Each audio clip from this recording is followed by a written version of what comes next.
There is a fifth dimension, beyond that which is known to man. It is a dimension as vast as space and as timeless as infinity.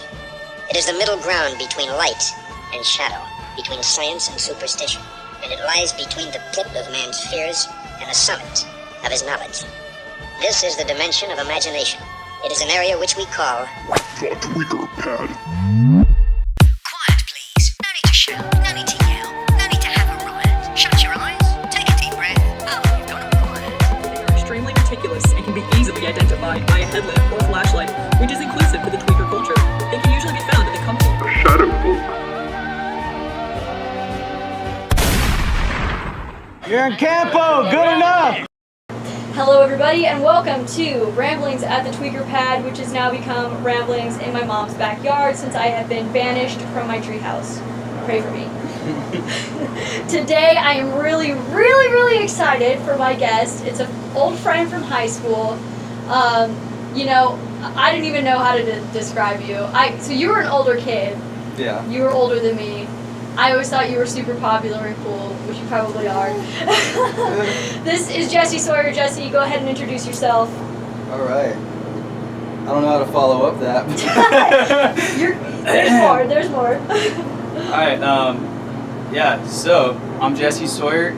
I've known you for what? A while. 10 years. 15 years? Your older brother has been one of my best friends since I was probably 14 years old. Wow. I know. Yeah. Crazy. So, man, I don't even know where to start. You know what? And we can just start. So today we're going to talk about sobriety. Right. For me, sobriety, you guys know if you've seen like little videos I've made and whatnot, it's extremely important to me. I think it should be important to everybody, and I think it is important to everyone. You're just aware of it or you're not. You're aware of how much alcohol and like substances are abusing you or you're not. You know, we call it like substance abuse, but like you're kind of the product, and I think it's using you up, you know. So, you've just come out of rehab. Yeah. Right. If you want to go into your whole story, this is open space for you to go as deep as you'd like. Okay.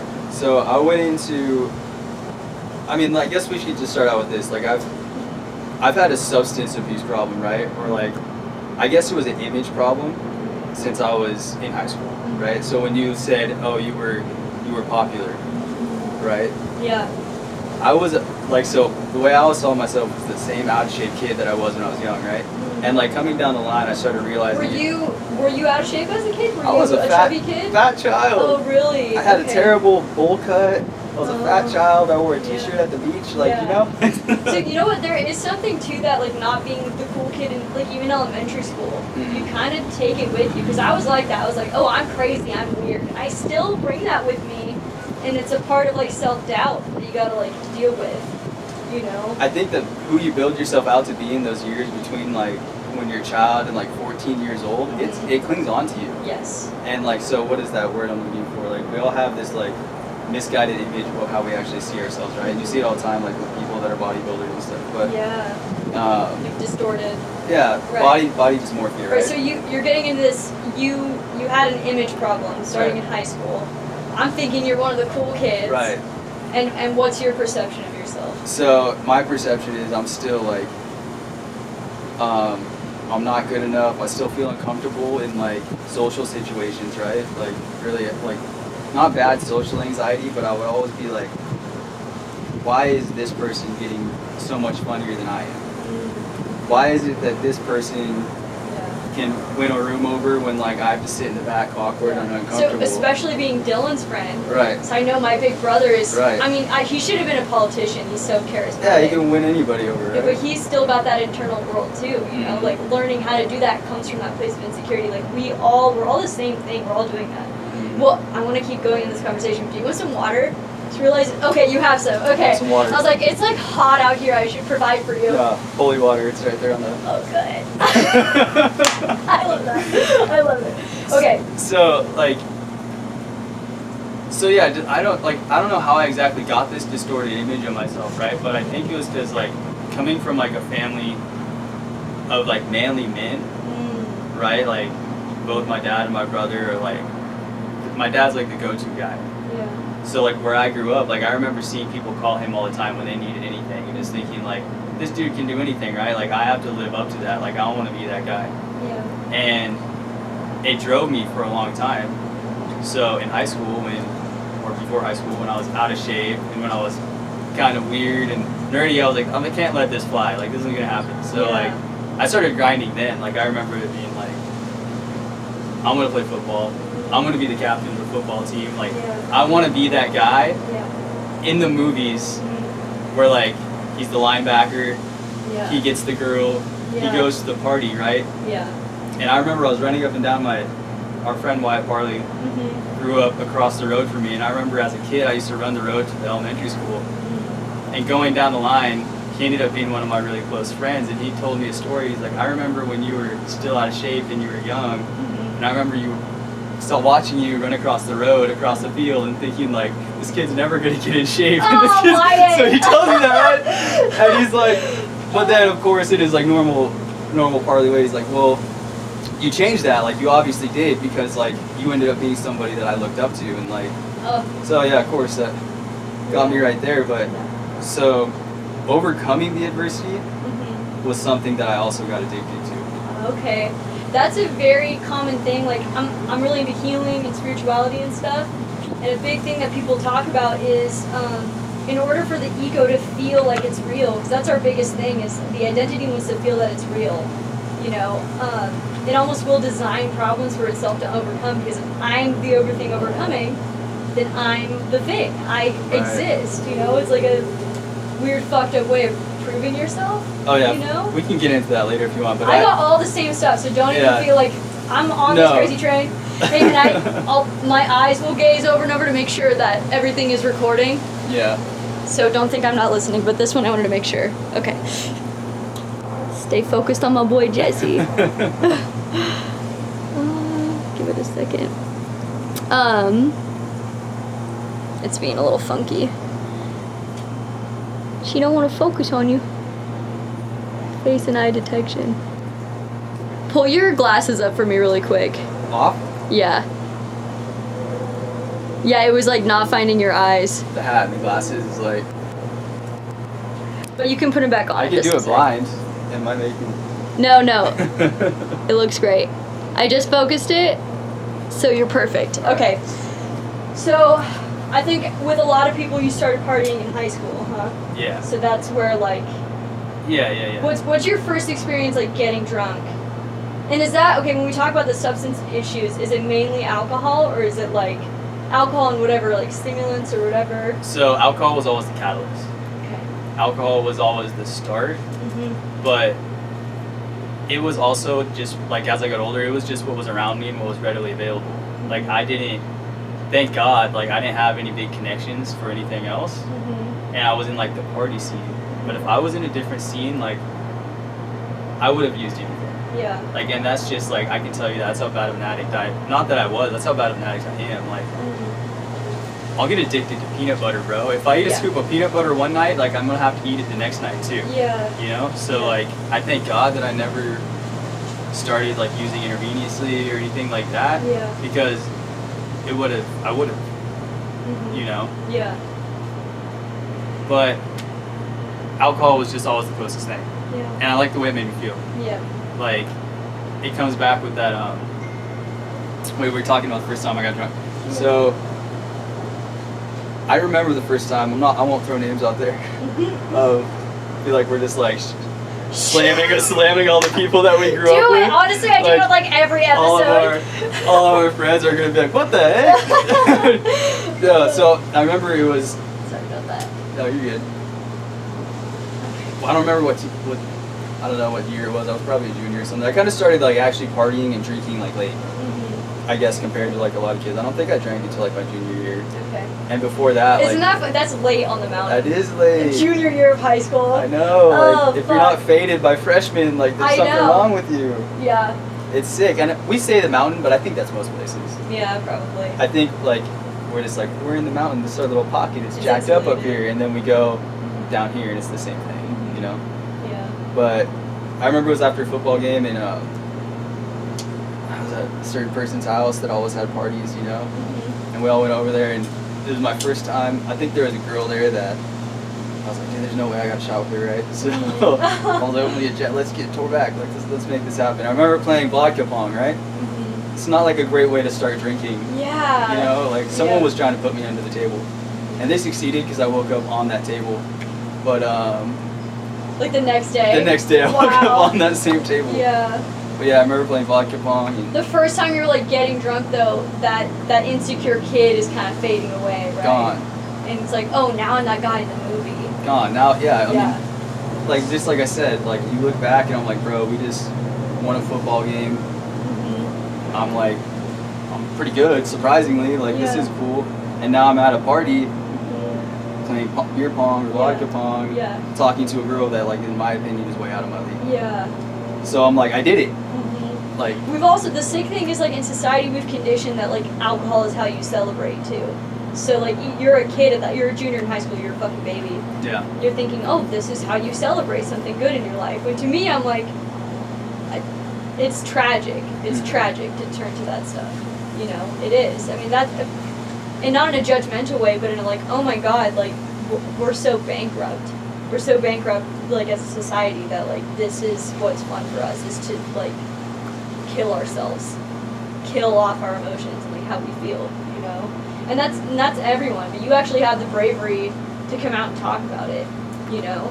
yeah. And face it, because I think you may even think about it as like you probably do feel lucky, you know, to have escaped like what you have escaped, but to have the addiction to the level you do, because some people are just floating right below the level you were at, so they can just keep going. Scary and spot to be. And it's not bad enough that everyone's gonna be like, you need to change, if they're running into it. Yeah. They could just be like, oh, I'm a normal part of society, but it's like, bro, you're sick too. You are sick too. Like, I really think, the future is gonna be like, and not like 10 years, but like 50, 100 years from now, people are gonna look at alcohol as poison. And they're gonna be like, I don't understand how everyone was putting this in themselves all the time. You know? I can see that. So your story starts with high school. That feeling for the first time of like, I'm the cool guy in the movie. Right. Right? The insecure kid fades away, and then what's the story after that? What's your story with addiction? So, I mean, after that,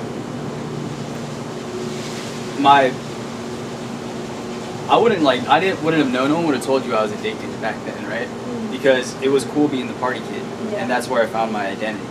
I was like, oh, I can do this, like, and it didn't matter if it was booze. Yeah, like, if you came to hang out with us, we were gonna have the most booze. Yeah. If you came to hang out with us, we were gonna have the most weed. Yeah. Like, if you came to hang out with us, we were gonna be the first ones with like cocaine. Yeah. Like that's the progression. Like, that's usually how it works, right? Like, kids start smoking weed or they start partying, Yeah. and then you're like, oh, I would never do cocaine. Yeah. And then it's at a party one night, and you're like, maybe I'll never do meth. Oh my And god, then- yeah. and then you're like, well, maybe I'll never do bath salts. Like, I don't Yeah. know, like, where that Yeah. progression ends, you know? Yeah. But, so yeah, throughout high school, like, it just kept getting worse, you know, and then I actually, I made some bad choices, right? I don't know if you could have blamed it on it was just me. Like, I was trying to figure out who I was still. Sure. And I don't know, like, this could date way back. I was adopted, Mm-hmm. and I don't think that has anything to do with, like, my insecurities that I've always had. If it does, Mom, if you're out there, hit me up. Thanks, yeah. Send me a check. Well, No, I'm kidding. that's abandonment, right? Yeah, away. I mean, but I don't want to put it on that, because it's never affected me. Okay. Like, I have two great parents, and they, like, always told me from Yeah. when I was a kid. Yeah. So I think it stems from somewhere else, but that insecurity's there, whatever it is, right? And everyone has it to a certain degree. Yeah. But I moved out of my house early. I moved into my own house in high school.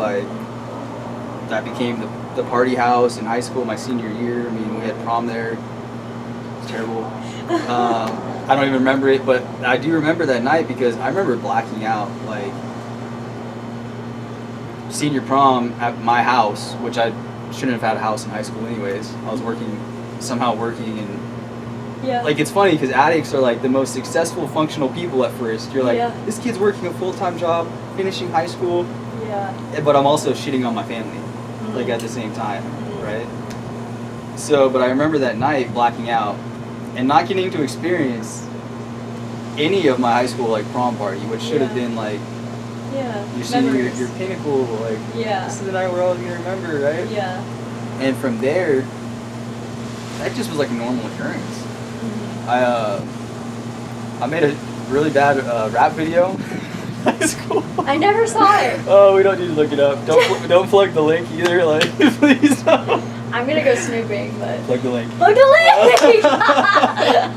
But so this rap video in high school Yeah. actually caused like I got turned down from some colleges because of it. Oh, wow. Yeah, apparently like Were you like drinking in it? no. I was just saying some like unedifying stuff that apparently colleges don't approve of. I don't know exactly.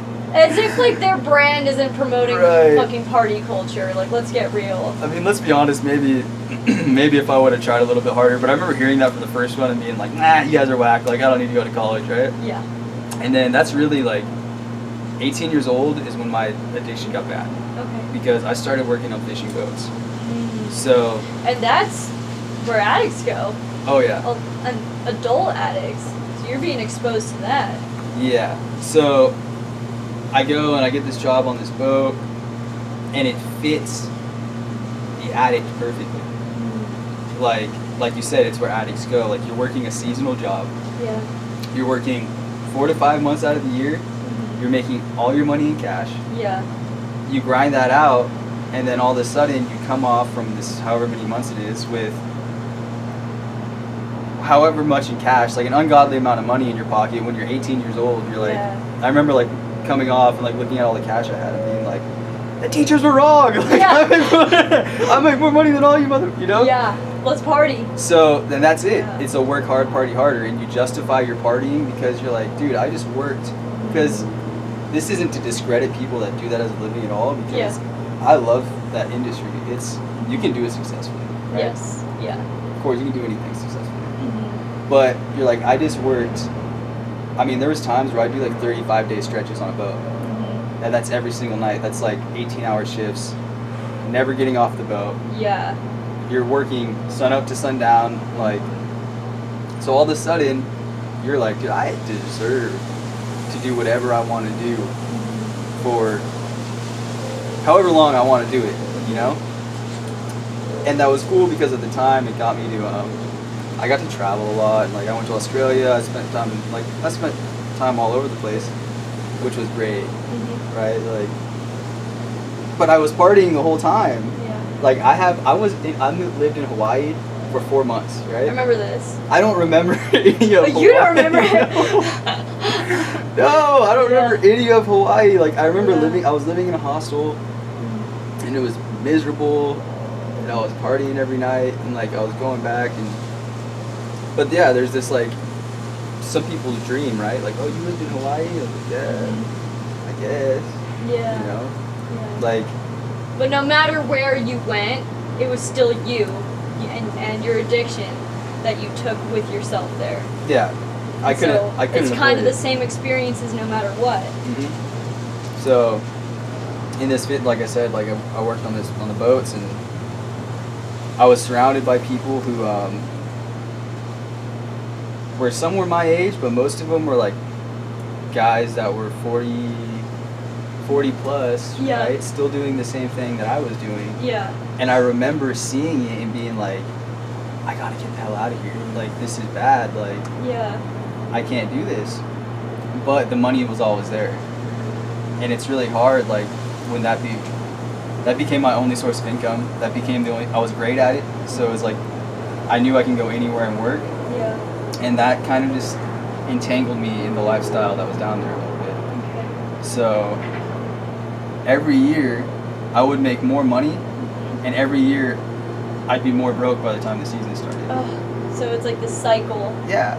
Yeah. And I was like, how did this is impossible. And then it's easy to be like, well, I'm going to go back to school, or I'm going to do this. And you can say it. Yeah. You can say it all day, but for a lot of people, like, you don't even know how to take that first step. Like, Yeah. if you've never applied for school, how the hell do you apply for school? Yeah. Like, what the heck's a fast food? You know what I'm saying? Like, if no one explains it to you, like, I've done fast food like 6 times, and every time I go on, they're like updated the website, and it's fucked up every time. So you deserve financial aid if you figure out the website. yeah, That's 100%. That's how they get people. Yeah, They're like, all right, yeah. if you figure this out, we'll give you like $3 grand, and then Yeah. you can be in debt for the rest of your life. You know? You're like, Yeah. Yeah. No, but it's also like we also don't teach people that like it's okay to make mistakes. Mhm. So when you go into something, you're going in like, I have to know what I'm doing and I have to get it right, otherwise everyone's looking at me and I fucking suck. Instead of being like, I'm gonna figure it out, and because I'm human, I'm gonna fuck it up. So I'm gonna do it again until I'm doing good enough.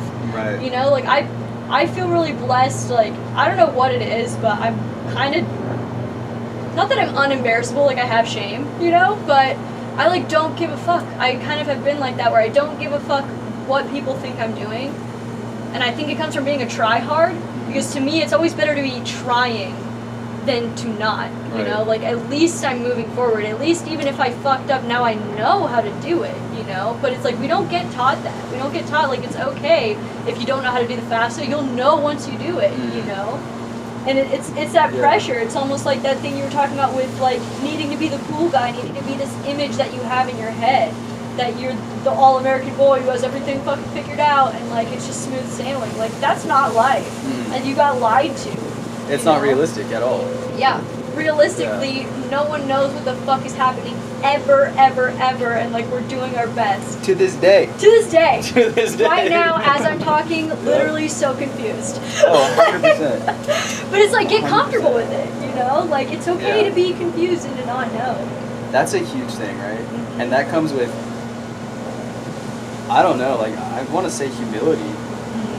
Like, and that word gets thrown around a lot, like humble. Be humble, be Yeah. humble. But it's like, no, like, when you really humble yourself to the point that you're like, okay, it doesn't matter what this person's doing.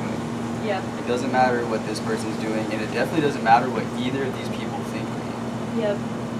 Yeah. That's where you can be like, I'm good right here. Like, it doesn't matter. Like, if you're right now working at a McDonald's, bro, be happy that you have a job. I don't have a job right now, okay? Yeah, same. Jobless, you know? Word. Maybe it's gonna change tomorrow. I'm gonna hear back, but. Oh, yeah, I mean, I got some offers on the table. We're going for it, but we're Yeah. going for it. But it's like someone else has something, like, you know, and nothing's But perfect. appreciate it and be happy where you're at. Yeah. And that doesn't mean be content. I take that back. Be content.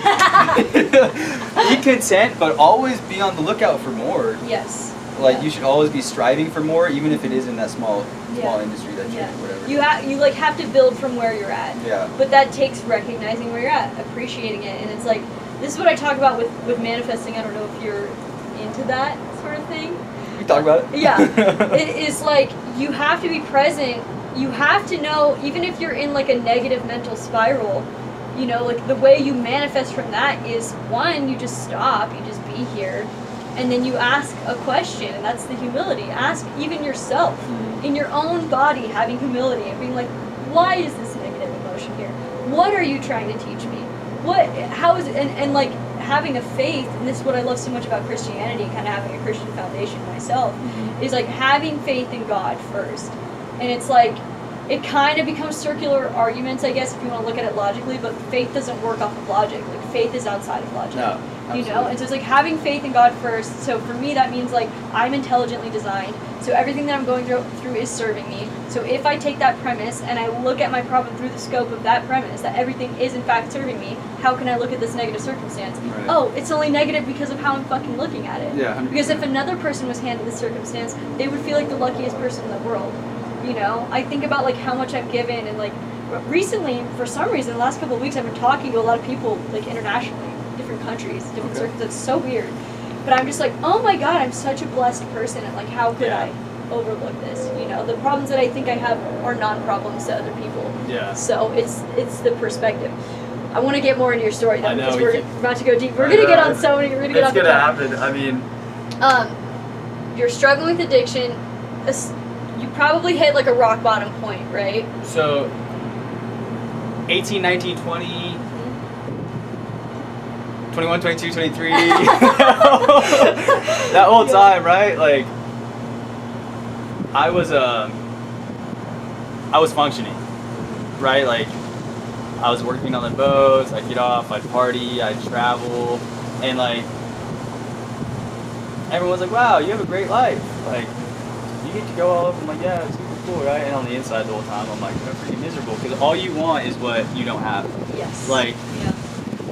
if you're somebody that's like, you're the traveling guy that's never tied down, that gets to party everywhere, all you want is to be settled down in a home Yeah. and have a girl you can trust and maybe a child, right? Yeah. When you're that guy, you see somebody that's traveling all the time and you're like, wow, it'd be so nice. You have such a good life. I'm like, bro, I'm unhappy. Like, I'm so lonely. Yeah. Like, what are you talking Yeah, it's about? like how do we have fulfillment with and not have it be circumstantial? Mm. How do you create fulfillment in your body so that you take that with you despite the circumstance?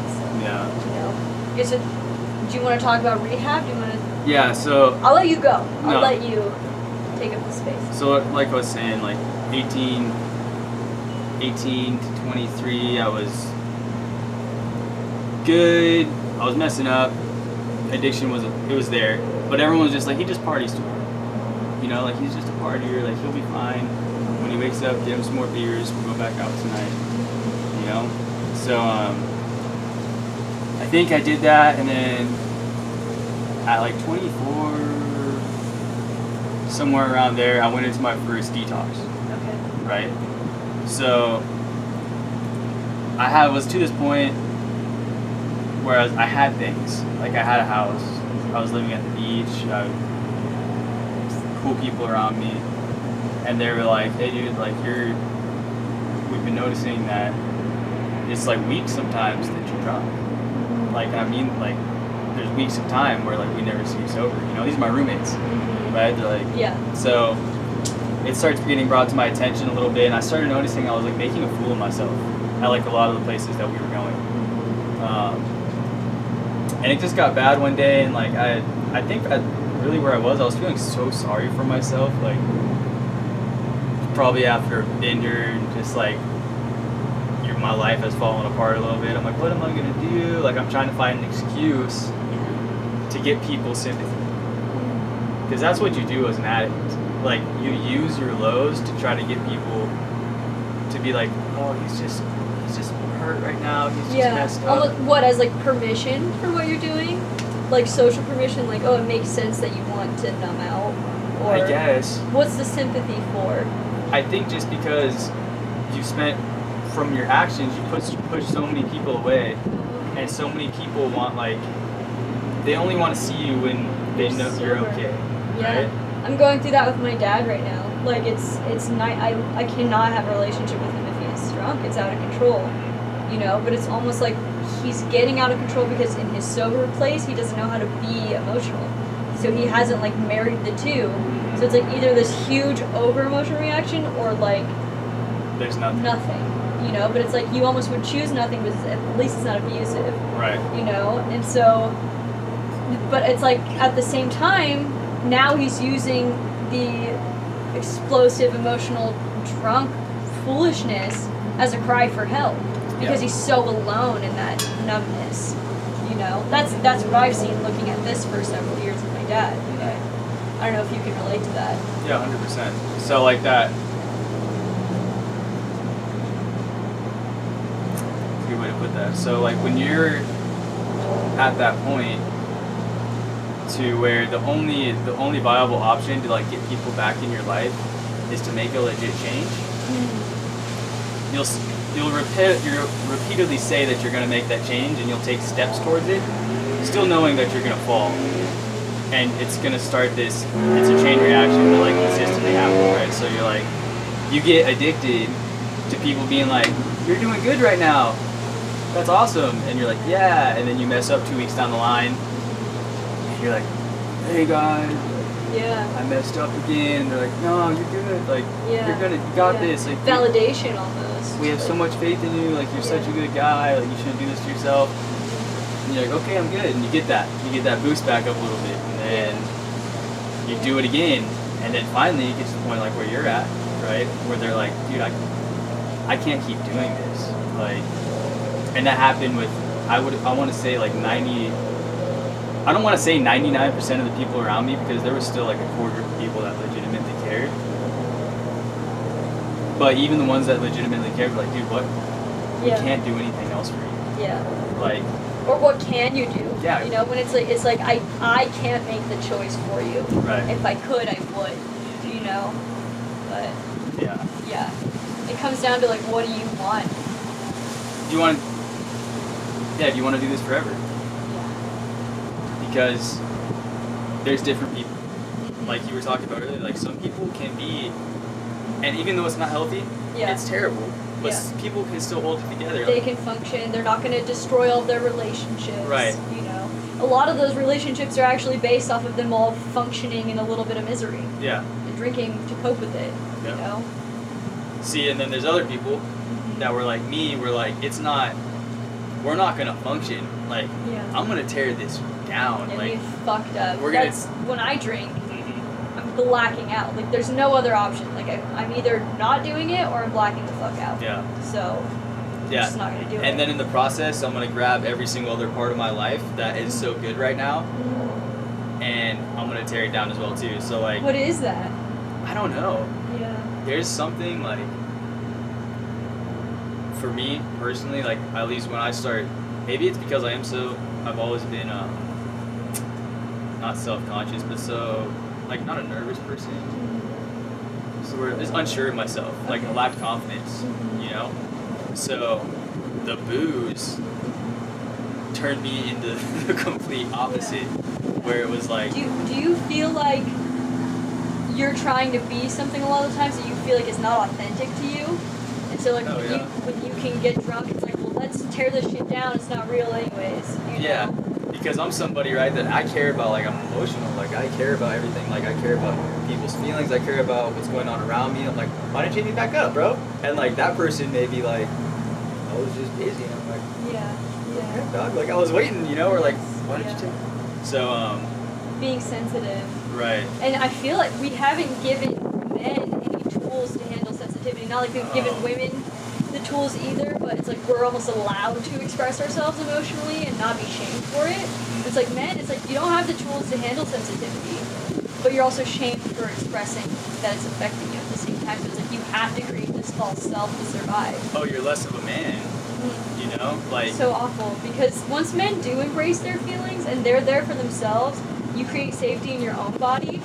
Now you're such a safe person for all the women and all the other men in your life. You know, like you are the man at that point, and it's like Right. it's that counterintuitive thing. Like the way out is in. oh, 100%. You know, like Yeah, and it's like where you have to draw that line, right? There's stuff where you're like, dude, I have to be assertive, and I have to be poignant with this, right? Yeah. But there's other stuff too where it's like, dude, why do I have to hide that like I'm a sensitive person? you don't. Like I shouldn't have to, and like if this is something like, oh, like look at this guy's texting me, he's like being all nice, like she's not gonna hit him up, right? Like that's just how it works. She's gonna hit up the dude that's being a dick. If she's fucked up, that's an unhealed person. Right. So that's something for me recently with dating and like being single. I'm still talking to people, I communicate with people, but I've vowed to celibacy, vowed to being single until I'm like met the man that's gonna be my husband, hopefully. Respect.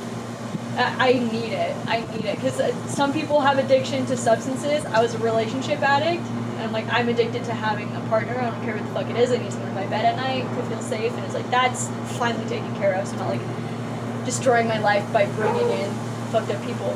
But I'm noticing like a lot of people play games, and it's really unhealed. And it's like, well, I'll pull away so that you come closer. Oh yeah. And it's like just fucked up, and I'm like, I'm not willing to do that, and it used to hurt me because I would be like, why am I not good enough? Like, and I would want to play the game, but for me, it was so against my integrity because I'm like, if I feel something for someone, like, everybody knows, like, if I've ever been in love with you, you're not unaware. Like, you will know. I very much heart on my sleeve, and so I'm like, it feels so against my nature to not give the love that I have. But some people are not ready to receive that, and it feels like such a rejection, but it's like, it's all about them, you know? Yeah. So it's more about just like, be yourself, be authentic, but create that safety in your own body, and then the person that has also created that safety in their body, they're gonna get it. They're gonna Yeah. see you. You're gonna be like a beacon of light for them. You know, it's just like everything that you're going through, Jesse. I just want to say, like, it's so fucking worth it, and like the world is fucked yeah. up. Like it is Oh. fucked up. That's why you had the addiction problems in the first place. But like you're so on the right path. Yeah. You know, I it's appreciate amazing. that. Yes. Yeah, that's awesome. Okay, but that's a great point because it's, dude, we're so far off of like where this. We keep know. getting off, but And you know what? It's fine it's because it's going how it needs to listen, go. you guys are gonna love this. Yeah. Okay. It's real. But with that, like, I think we should talk about that for a second, and because so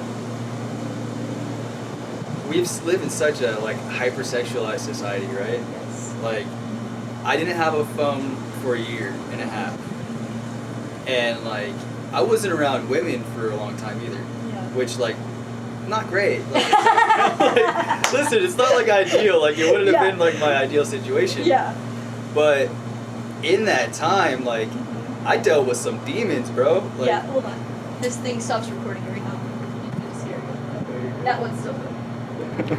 Yeah, you dealt with some demons. I dealt with some demons because there wasn't, like, just like you said, like, women or men, whatever it is,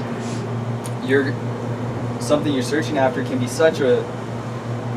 it can be a release, right? Or like an escape from like what you're really trying to feel. Escape is a good way for it. Yeah. But that wasn't there. Like, I didn't have like that little dopamine hit of being able to be like, hey, like, Yes. how are you doing tonight? Yeah. Oh, you know, like, Oh, they're validating me. They're into me. yeah, oh, they do Yeah. like me. Like, Yeah. it's not like, it wasn't like that. And, dude, when all that stuff separated from you, there's some scary stuff that comes out. You're like, bro, there is some serious deep-rooted issues that you don't think about, Yeah. that you can use absolutely anything to cover them up. And then in such a hypersexualized society where it's like Tinder's at the tip of your fingers, or like even Instagram, like, I can't, dude, you log onto your reels on Instagram and it's like, Yeah.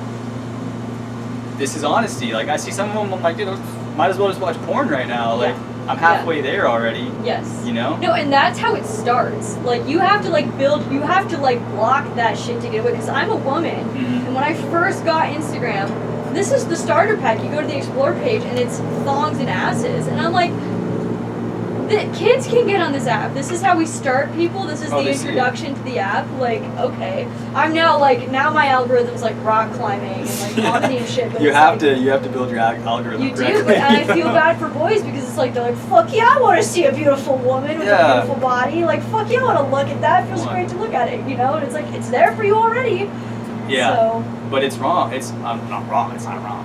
yeah. It's not in great. a You guys are shaming great. way. Do whatever you want. Like, We're not trying to shame Yeah. anyone, but it's like, we know what's good for us, and seeing these images, these hypersexualized images, that human beings, like men, did not have access to that immediately No. at the snap of a finger. Like, what is that doing to your brain?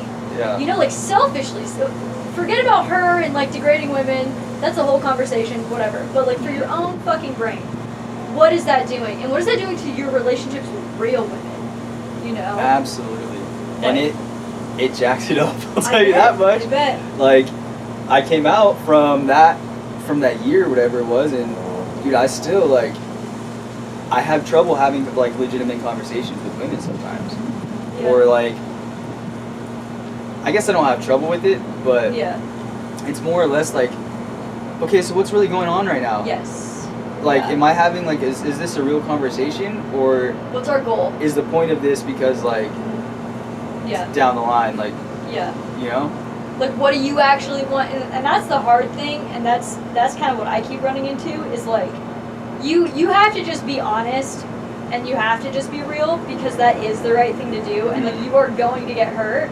It's like, get hurt and allow that to make you stronger, you know, because people are fucked up and they're hurt and it's not their fault. Like Jesus says, forgive them for they know not what they do. Like, people don't know that they're fucking manipulating and they're lying and they're fucking shit up and they're making it hard to trust and like I all know. this shit. But I get you on that. Like, what is the point? Right. What is the fucking point of talking to you and flirting with you? Like, you know, so that comes down to like, just flirt with them because it feels nice to flirt with them. Yeah. You know, talk to somebody because it feels like just that authentic place in your body. Have a real friendship. That too. Like, Yes. really, for me, like, I have like girlfriends that I grew up with my whole life, right, which I'm forever thankful for. Mm-hmm. Outside of them, like, and this is just being honest, there wasn't a girl that I talked to that I wasn't like, You just want to fuck. somewhere down the line, Yeah. like, they're always selfish. Like, relationships are always selfish for Yeah. the most part, you know, like, Yeah. And if it is somebody, if it's a girl that was just like my friend or whatever it was probably because I knew them because they were with another guy that I knew, right? But other than that, like somewhere down the line, like I'm probably gonna hit you up drunk, Yeah. you know? And like unfortunately, like I've probably ruined like a lot of good relationships with like girls that, which it happens, you know? Yeah. Like, and I can't blame the booze either for that, you know? But How good is this relationship though if you're meeting it on the frequency you're in, right. you know? And it's If- not the person, it's not even the person, Mhm. you know? And here's the thing, you're entertaining it too, like Yeah, that other person's entertaining it. like you know what's up, like you know. Because I'm gonna let you know, I don't get drunk texts from guys. Because I think people look at me and they go, no fucking way. they know like I'm this scared. This isn't gonna happen. You're gonna talk to me sober, motherfucker. Yeah, this You isn't know? gonna happen. We don't got a shot. Well, there might be some really sick drunk dude out there though that's like, I'm gonna make this happen. Like you might get one after Good this. luck, pal. You might get one after this. She's ready. I'm Blocked. just- Oh man, I know exactly where the block button Yeah. is. Get your pan, quick. But really, like, I don't know. I think I saw that on a post or something the other day. Like, no one looks for like the way a relationship goes now. You might have even posted it. It's like you're looking for people aren't looking for. Hey, let's build a connection first. Then let's build a friendship, and then for however long that friendship lasts, like, dude, you can have a friendship with somebody and have there not be any sexual tension, sexual ideas until like years down the line. Like that, Yeah. that's real. Yeah. Like it's not fake. It's not like you don't have to Yeah. meet somebody. I don't have a problem with the sexuality because I think it's natural. I think Mhm. it's natural to look at, like, for me, I'm a straight woman. I look at like a healthy male body and I'm like, want me some babies, dog? Like, damn, you look good, you know? Like, We're still monkeys. Like, yes, yeah. it's completely normal and it shouldn't be shamed, but it's also like you have to be in control of yourself. You have to be in control of it. Like that shouldn't be running everything. Right. You know, and for me, it wasn't even that. Like when I was in my like slut phase because I was insecure. Really, when I was younger, We're gonna try to laugh at that. it but- wasn't even about them being hot. It was like the fact that they're hot will validate me. Right. It was so just about getting validation because I was so fundamentally insecure. If you fuck me, that means I'm worthy, I'm fuckable. Like I literally like, I just so delusional about reality that, and especially about how men work and like what they're willing to do. But I'm like, you know, we came from the same small community. So for me, it was like, I didn't know why the boys were interested in me. I didn't know that they were intimidated by me. I thought like I wasn't good enough. You know, and like I still will never know what they think. But now I have a different idea about it. Right. So it was like going into relationships was like I just want to know that I'm like worth having sex with, you know, like I literally didn't even feel that much. It's taken so much like literal trauma and heartache to like have to be real with myself about it and be like, no, like I deserve better and like I am good enough and all this shit. And it's like there's no standard like metric for this. You decide it for yourself. That's a willpower choice, you know, which I think can bring us back to choosing that you deserve better, choosing to get sober. Like that is a willpower choice right there. Yeah, 100%. So what made you decide to go into rehab, and what was the rehab experience like? Okay. Yeah. super interesting, right? It is though. I'm So, interested. Okay, Yeah. we'll unpack this whole thing. So I went into a detox. My first detox, and I thought that was rehab. Is this my phone, or is it yours? I mean, I don't think I'm that popular. It's me. Sorry. Okay, I was like, I'm like, how rude of I Jesse. think my mom texted me about it. It's me. Let's Sorry. see what my mom said. You should. That's mama. Yeah, I think she's buying pants or something. So I went into a detox, right? And listen, if you're not part of like, so you get into the rehab world, it's a world Yeah. of itself. Yeah. And then there's different sects of that. But I went into a detox for my first time, 2-week detox. This was 24. You're 24 years old. Yeah, I was probably like 23, 24, somewhere right around there. Yeah. And I go into my first detox, and I didn't know what it was, but you go into this, it's pretty much like a hostel, right, with like different rooms, and there's a bunch of people that are shot out, like from all different walks of life. Like some people are court mandated there, other people coming straight off the street, other people are homeless, right? Yeah. Some people are like how I was, who were just oozing to death, whatever it may Yeah, be. that needed drug- help. Needed help. Yeah. And you go into this, and I went in thinking, okay, I'm going to rehab. It was a 2-week detox. Like, you go in, you stay away from booze, and you don't have a phone, you chain smoke cigarettes, you eat SpaghettiOs, like whatever the hell, peanut butter and jellies, and you watch TV with a bunch of other people that are some great people. Like, I met some solid people in there, you know, but a lot of people are hurting. They're hurting. And but it's stage 1, and you don't realize that when you go in. Like, you're like, I just went to rehab. Like, I'm sober, I'm good. I just was like, had like 3 self-help meetings shoved down my throat. Like, I think I got this. Like, I could do their job, you know? Yeah. So I go home after that, and like, everyone's like, you went to rehab. I'm like, yeah, we're proud of you. And then those same people are getting drunk with me like a week later. Oh, wow. Yeah, not to like, being sober. Yeah. Yeah, right? They're like, well, you just must have needed to, like, you just needed a break. You just needed, like a little wake-up call. You know, so I go once, and I'm like, never doing that again. And like, I stay sober for a little bit, stay sober for a little bit, start partying again. It gets really bad again. And like, here's the thing, like, when you're as bad of an alcoholic as I was, or this is just an addict in general, I think, every time you get sober, when you go back to using again, it's 10 times worse. Oh. I can almost guarantee it for everybody. And it's something to do chemically too. Like, your body has built up such a resistance to that like, I say I drink a 30-pack of beer and like a bottle of something, right? And that's what I'm doing like every other day. Yeah. And I get sober. And then I start a month later. You don't go back into drinking 1 beer or 2 beers to get drunk. Yeah, but why be sensible now? No, your body just does it. Your body's like, nah, we still know you. Like, 1 or 2 beers aren't going to do it. Okay. You need a bottle. Yeah. So now all of a sudden you're sober, and then you're back to drinking a bottle every single night. And it just tears your body up. Yeah. So that starts happening again. I go back to a detox again. Like, this is like probably 5 months down the line. Yeah. And I go back again, and at the detox, one of the things they do is they try to set you up for your next step of sobriety. Because a detox, they don't offer you much. They're like, bro, this is a place where you come, you get clean, and we set you up for an outpatient program, an inpatient program, 1 month, 3 months, a year. Yeah.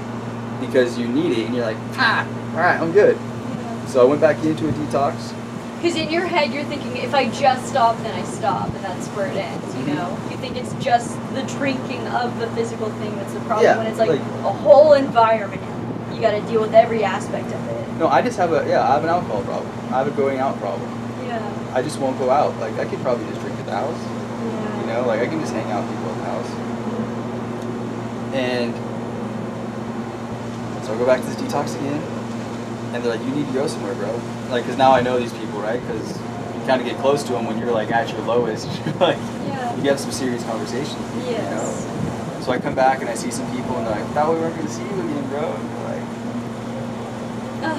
here I am, you know? Crawling back on your hands and knees, like, here's a cigarette. You're like, I like you. Yeah. But they tried to set me up to go somewhere good, and I was like, there's no way in hell that you're going to get me to go and, like, go live in a program for 3 months. Like, it's not going to happen. So this is on and off during the age of, like, 23, 24? Yeah, Okay. I do this a couple times. And then I do it a third time.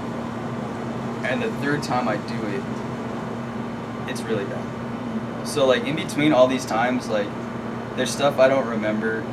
There's broken relationships. There's a lot of pain and hurt in there, you know? Yeah. But there was also a lot of things, like, there was hospital visits I don't remember. Like, I was getting taken to the ER by, like, different people. Yeah. So it's funny because all that was happening, and that still wasn't, like, the peak of my addiction. Oh. Like, I thought, like, people would be like, dang, like, you must, like, no. Like, I was still functioning. Wow. I was still working. Yeah.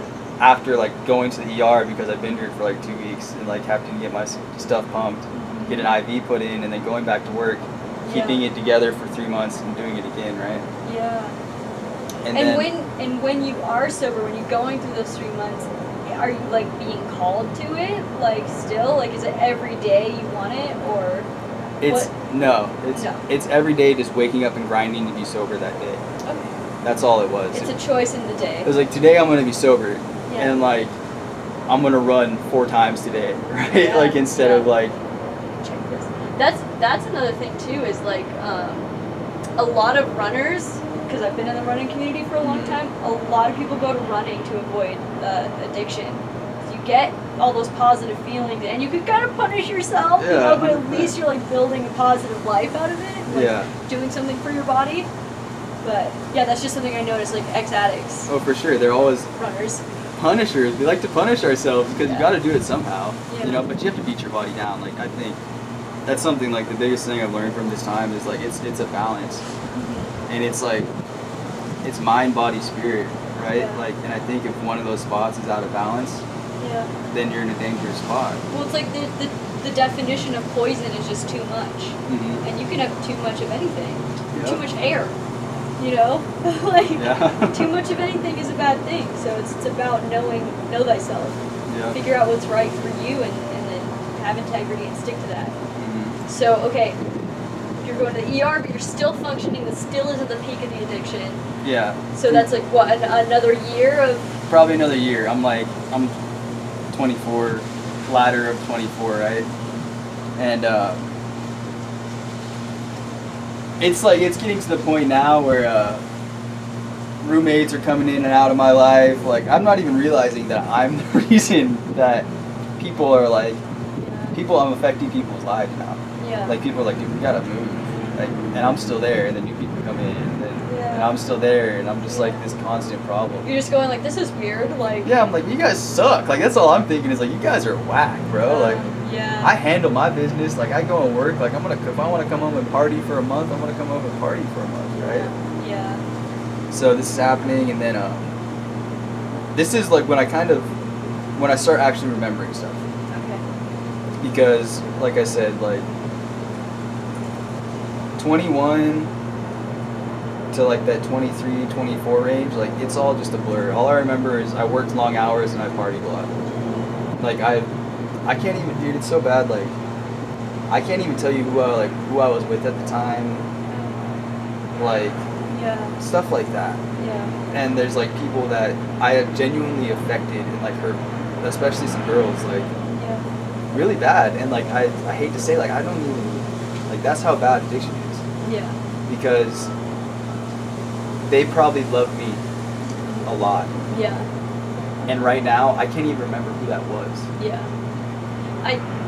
Being a girl and it's a codependent thing, right? And so these girls have their own stuff to work on if they're being drawn to guys with addiction. That doesn't mean it's okay to hurt them or whatever, but Yeah. it's like we're all giving each other valuable lessons. I dated a really bad addict for 2 years. I mean, I met him, he was on just a number of things, pharmaceutical stuff, alcoholic. I mean, by the time we're done dating, he's sober. But I've completely, like, let myself go, and my life is a mess. I've just poured myself into this person for validation. That single thing. Like, I'm insecure. I need to fix you because my dad was an addict and he never got better. So let me find someone like dad, and if I can make him get better, that means dad loves me. You know, and it's like, I have to do it. I have to love me. And then everything changes, you know? And so it's like, these girls they're walking with their own stuff. Oh, They're yeah. walking with their own things. It's like, you guys, I'm not saying it's right, whatever happened, and I don't know, but if it's any solace to you, like, we're all getting exactly what we need. That's like that faith-based mindset. Like, Yeah. those girls coming into interaction with you and being hurt by you in that way, they now have an awareness about a pattern that they have. Yeah. You know, you have an awareness about a pattern that you have, and we can all change, you know? Well, I think for sure, like, there was things learned in that relationship that probably benefit them for the rest of their lives. Yeah. Yeah. And like, I'm not saying that to like give myself props because that's the last thing. No. But I'm saying like, they got some serious red flags of who to avoid. Yeah. You know what I'm saying? Like, Yeah. like you should know now. All right. Yeah, this is what an addict looks like. Yeah, that's something that always confuses me. What's so appealing about that? Like maybe it's what you said.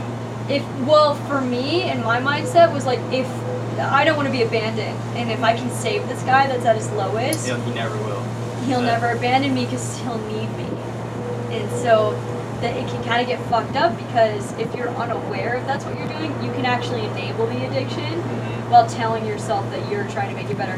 I genuinely wasn't enabling the guy that I was dating. I really was just like, oh, if I fix you, you'll be like, that you need me, you know, and I'll be valid, or like you'll recognize there's something good about me that'll make you, because I didn't feel like I had enough Right. to be loved just how I was, the way God made me. I needed to do something for you.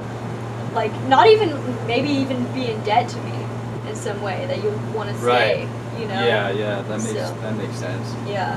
Like, that's another whole mindset that you can get into right there. Like, oh, but you owe me this. You owe me. Like, I saved you. Yeah. So you can't fucking leave me, you know? Yep. It's like, I remember using that one as like, but you know who I am. Like, you know I'm a good person. Like, you know I'm a good guy at the heart. How can you do this to me? yeah. And it's like, that might be you, but that's not you right now. Yeah, Like, well, I don't- they get to attach to that and to the potential Right. of who you could be, and not being present with, like, you're actually very sick right now, and you need help that this person can't give you. Yeah. So, yeah. So, yeah. Dude, I know. Feel that shit real quick.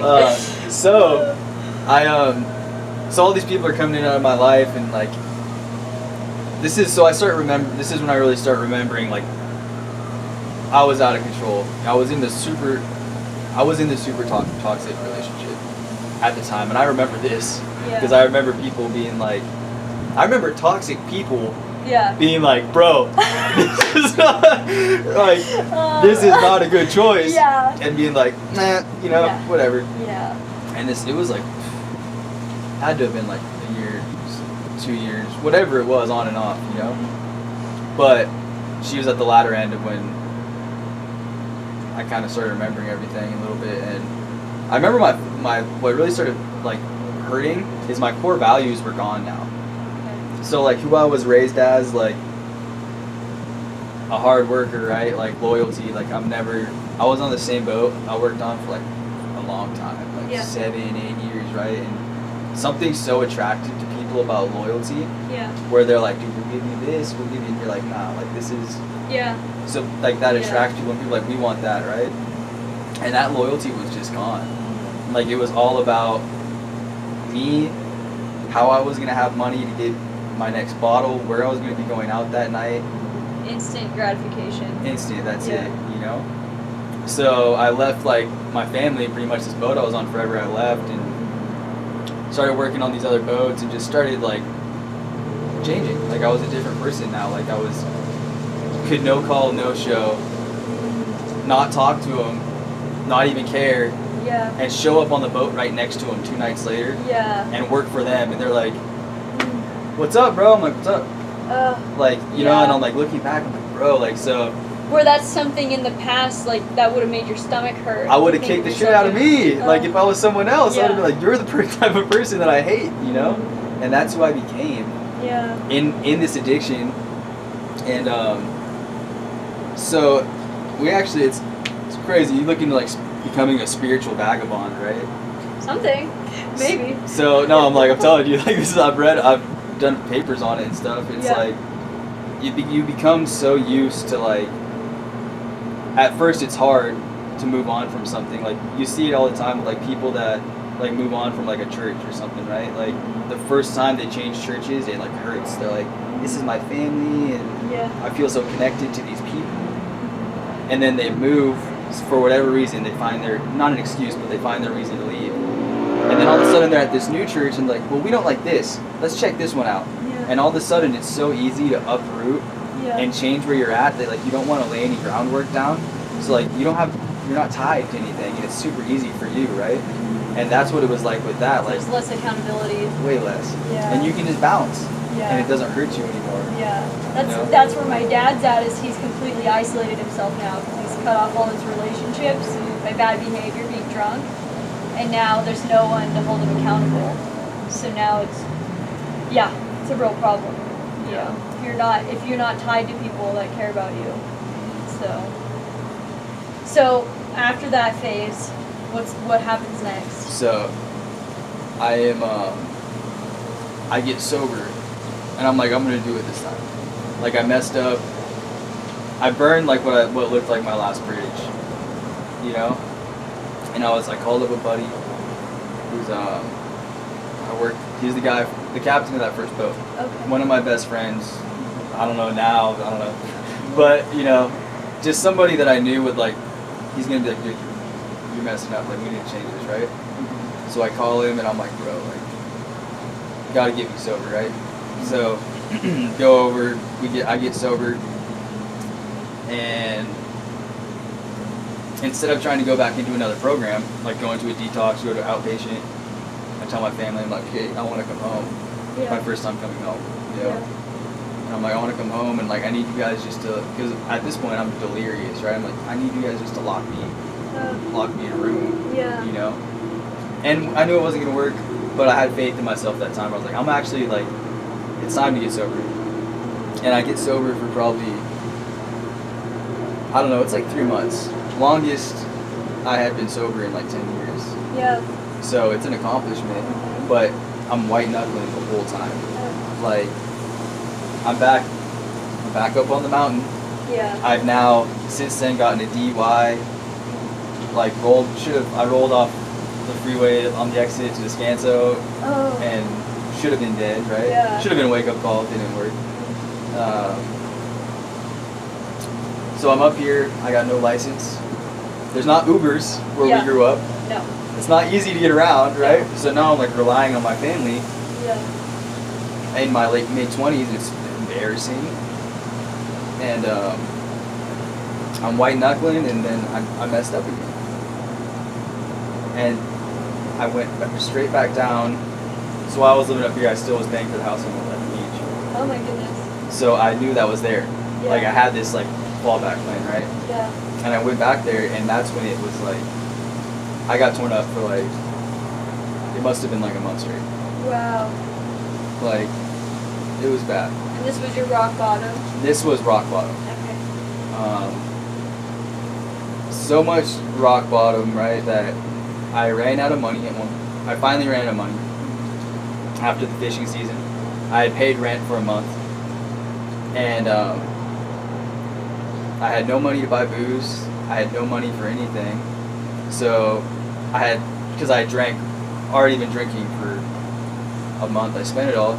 So it got to the point where I was legit getting change, and I was going to the store every day with like change I found around the house, and I was getting 99 banana shots, right? Wow. And somehow, for like another month, I was able to get faded every single day Yeah. with change. Yeah. To this day, You make it happen. I don't know. Yeah. And it never, like, I don't remember ever getting to the point of being like, I need to steal something, or like, right? But I was somehow surviving, and I was falling. I was hitting my, like, And the goal at that point is like just stay drunk. the goal at this point is like, I'm just gonna die. You know, like, here's the goal. Like, I don't have one, but I'm just not gonna wake up one day. And that's okay. Because I just hurt my family probably the worst that I've ever hurt them. I pushed every other friend away. I have nobody. You don't want to face any of it. No, I'm like staying in my house. Yeah. I'm walking to the store on the same route like 2 times a day, Yeah. like stumbling, you know? Like I remember I was at the liquor store one day, and I leave, and I fell, there's a dumpster, right? And I like fell, and I was like leaning up on this dumpster, like couldn't even get up, just like, dude, what is going on right now? Yeah. And someone that I used to work for like walks by, and he's like, dude, like he saw me like a year ago, he's like, you know, what's Yeah. going on? And he like goes to get me a water, and I bounce out, right? Like, Yeah. so these people are now people that care about me Yeah. are like now like hitting my roommate up, who also worked with us, like, dude, is he like, he looks like he's about to die, Yeah. you know? Yeah. So once again, I hit my boy up. Yeah. I hit Frank up, and I'm like, you gotta get me sober. Yeah. This one's it. Yeah. Like, I don't know. I was to this point now where it's like, I'm either gonna die or I'm gonna do this. And I'm not gonna make any promises as to what happens next.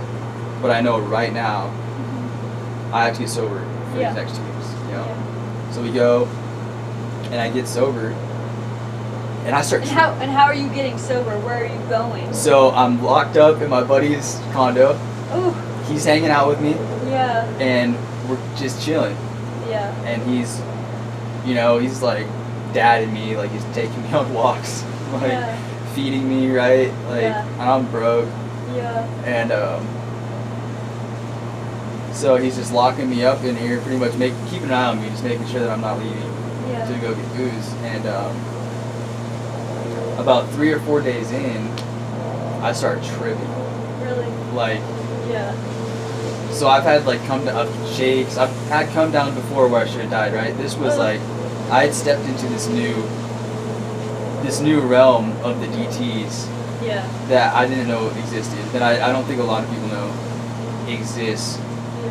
When, I don't know if it's because I was sober for 3 months and then it went the hardest I've ever went, so my body was just like, Yeah. what Being the hell? jerked around. Right. But Yeah. here's the thing, like, you can't quit alcohol cold turkey. So there's a lot of drugs where like when people say just quit cold turkey, you'll suck. Like they come down off Like heroin. cigarettes or yeah. Yeah. So you can quit most things cold turkey and it's gonna be terrible. Like if you have a heroin addiction and you quit cold turkey, it's gonna suck. You're gonna go through a lot of pain, but you're not gonna die. Yeah. Meth, same thing. You're not gonna die. Booze, you can freaking die. Yeah. Like, and I didn't understand that. Yeah. So, I'm 4 days cold turkey, and like now I'm losing control of my body. I can't walk. Like I'm losing leg function. Like I've got these bruises like all over my body, like popping up out of nowhere. Like Yeah. I'm not sleeping. I haven't slept in like 2 weeks. Oh my god. Yeah. And this is when it stepped into this realm that I didn't know can happen with that come down from booze. Mm-hmm. And I started losing my mind. So I was hearing things Oh wow. that weren't there. And I was seeing things that weren't there. Like in psychosis. Yeah. Yeah. Like complete and like it's not even describable. This thing. Sure if I'm paying attention. That's good. So I need water anyways. You want to take a pause and get some water? Oh, okay. You have more. I thought maybe you need to refill it. Okay, so you're losing your mind. Let me take this thing out of my mouth too. Okay. Take your time. Are we tangenting super hard? No, This this is all- good. is it? Sometimes my episodes are like 2 hours long. Okay. Yeah, you're great. And I still have like 2 more hours before I have to go, so however long you want to talk that you feel comfortable. I feel like it's great, but I feel like I'm rambling too. It's called Ramblings at the Tweaker Pad, so Sure. you're supposed to ramble I'm on. supposed to ramble. Yeah. Okay. So, I'm losing my mind, right? So, I'm seeing things, and it all starts with hearing stuff. Like, this is something I really wanted to get into detail about. Yeah. Because drinking's normal. Everyone drinks, right? Like, everyone's supposed to party. You can buy booze anywhere, Yeah. right? They don't tell you that you can die from it. They don't tell you that you can go into, like, a psychosis from it. Yeah. They don't tell, like, so this is all just from booze. There's no other drugs involved. Like, people were like, oh yeah, you trip when you're a tweaker, or you trip. Like, no, like, I was a drinker and I, like, clinically lost my mind. Yeah. Like, it was to a point where it sounded like I had a CB radio in my ears Really? with people communicating to me Whoa. For Yeah. how long? for, like, a week. Whoa. Yeah. Like 20 minutes is a long time. So, I For know, a I had week. clinically lost my mind. Yeah. Like, and this is where... Are you afraid at this point? Terrified. Yeah. But this is like the really scary part. Like if you want to start talking about faith and just the spiritual aspects of the world, right? Yeah. I don't know what I was exactly dealing with, but whatever it was knew me. Whoa. And this is where it's going to start getting weird, but like there was different voices in my head, Yeah. in my ears, that would tell me what was going on throughout the day, Yeah. that had personalities of their own, Yeah. that like some were scary, Yeah. some that were caring, like Yeah. very like I was in a straight psychosis, right? Yeah. I mean, they call alcohol spirits for a reason. Like, Right. maybe that shit's surfacing. So I'm on the just to like sidetrack with this one time, right? So I'm already in this psychosis, right? So I'm hearing this constant buzz in my ears. I'm like seeing like lights freaking me out, Yeah. like a freaking Yeah. vampire. Yeah. So, but I'm sober now. So I've been sober for like a week. Yeah. So they're like, "You're good, bro. Like, Yeah. you're good." Yeah. I get dropped off back at my house, right? And it's like 2 days before Christmas. Now you're alone. Oh my god, before Christmas. I'm still not alone yet, right? So I Okay. get dropped off back at my house. It's the day before Christmas, and my buddy's like, "Dude, we're gonna get your." He's like, "We're gonna clean your house right now." Right? Yeah. I'm like, Yeah. "Okay." So at this point, I'm like, I got this weird buzzing in my ears. I know these things. Whatever is there, Yeah. I can barely move. Did they have a name? Like, do you have a name for it?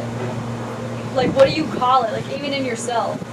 Dude, it's my Just like the voices? it's my demons, bro. Okay. Like whatever Yeah. whatever it was. And like, cause I'm a spiritual dude, and Yeah. I've always been a little bit I've always known there's something else. Same. And you know, like, I'm a believer, man. Like, I've got faith in Christ, Yeah. and if you have faith in Christ, that means that the other's there too. Yeah. And I dealt with the other, Yeah. and whatever that was. Yeah. So you didn't, most of the time with these voices, you didn't feel like it was a good presence. It had like a real nasty presence to it? It was Okay. never good. Okay. I do remember, so this, when I would go to like smoke a cigarette, right? And one voice would be very concerned Yeah. with my safety because I decided to smoke a cigarette. Huh. Like he'd be like, "No." Really? Yeah. He'd be like, "No, don't smoke that cigarette." Then Yeah. I smoked the cigarette. And you're hearing I'm it. hearing this, right? And I'm having to act Yeah. like I'm not hearing it, Fuck. right? Fuck. So I'm in Yeah. this spot where like I'm with my roommate and I'm tripping Yeah. my balls off, That's so much anxiety. and these are going on, Yeah. and I'm having to like have conversations with this still happening, right? Yeah. And I come to this point where I'm like, this is just my life now, like, and I'm gonna have to live like this for the rest of my life. Like Yeah. this, Yeah. I've passed this wall. I've gone through this door that's like Yeah. you're not gonna be able to walk back out of. So I was kind of like, all right, here we go. You know, like whatever this means, like I'm gonna have to do it. Yeah.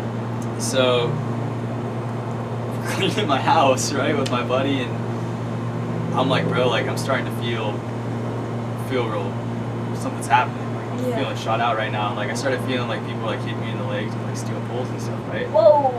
Little did I know I was getting ready to have a seizure. Oh my god. So I'm tripping, thinking Yeah. that like things are hitting me in the legs with steel poles, when in reality my body's just getting ready to like Yeah. start convulsing. Yeah.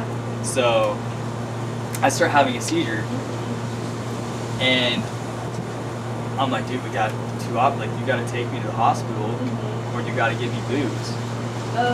Like Yeah. there's Yeah. only two answers to that. He called somebody else who had been through it, like, dude, you gotta get some shots in, right? So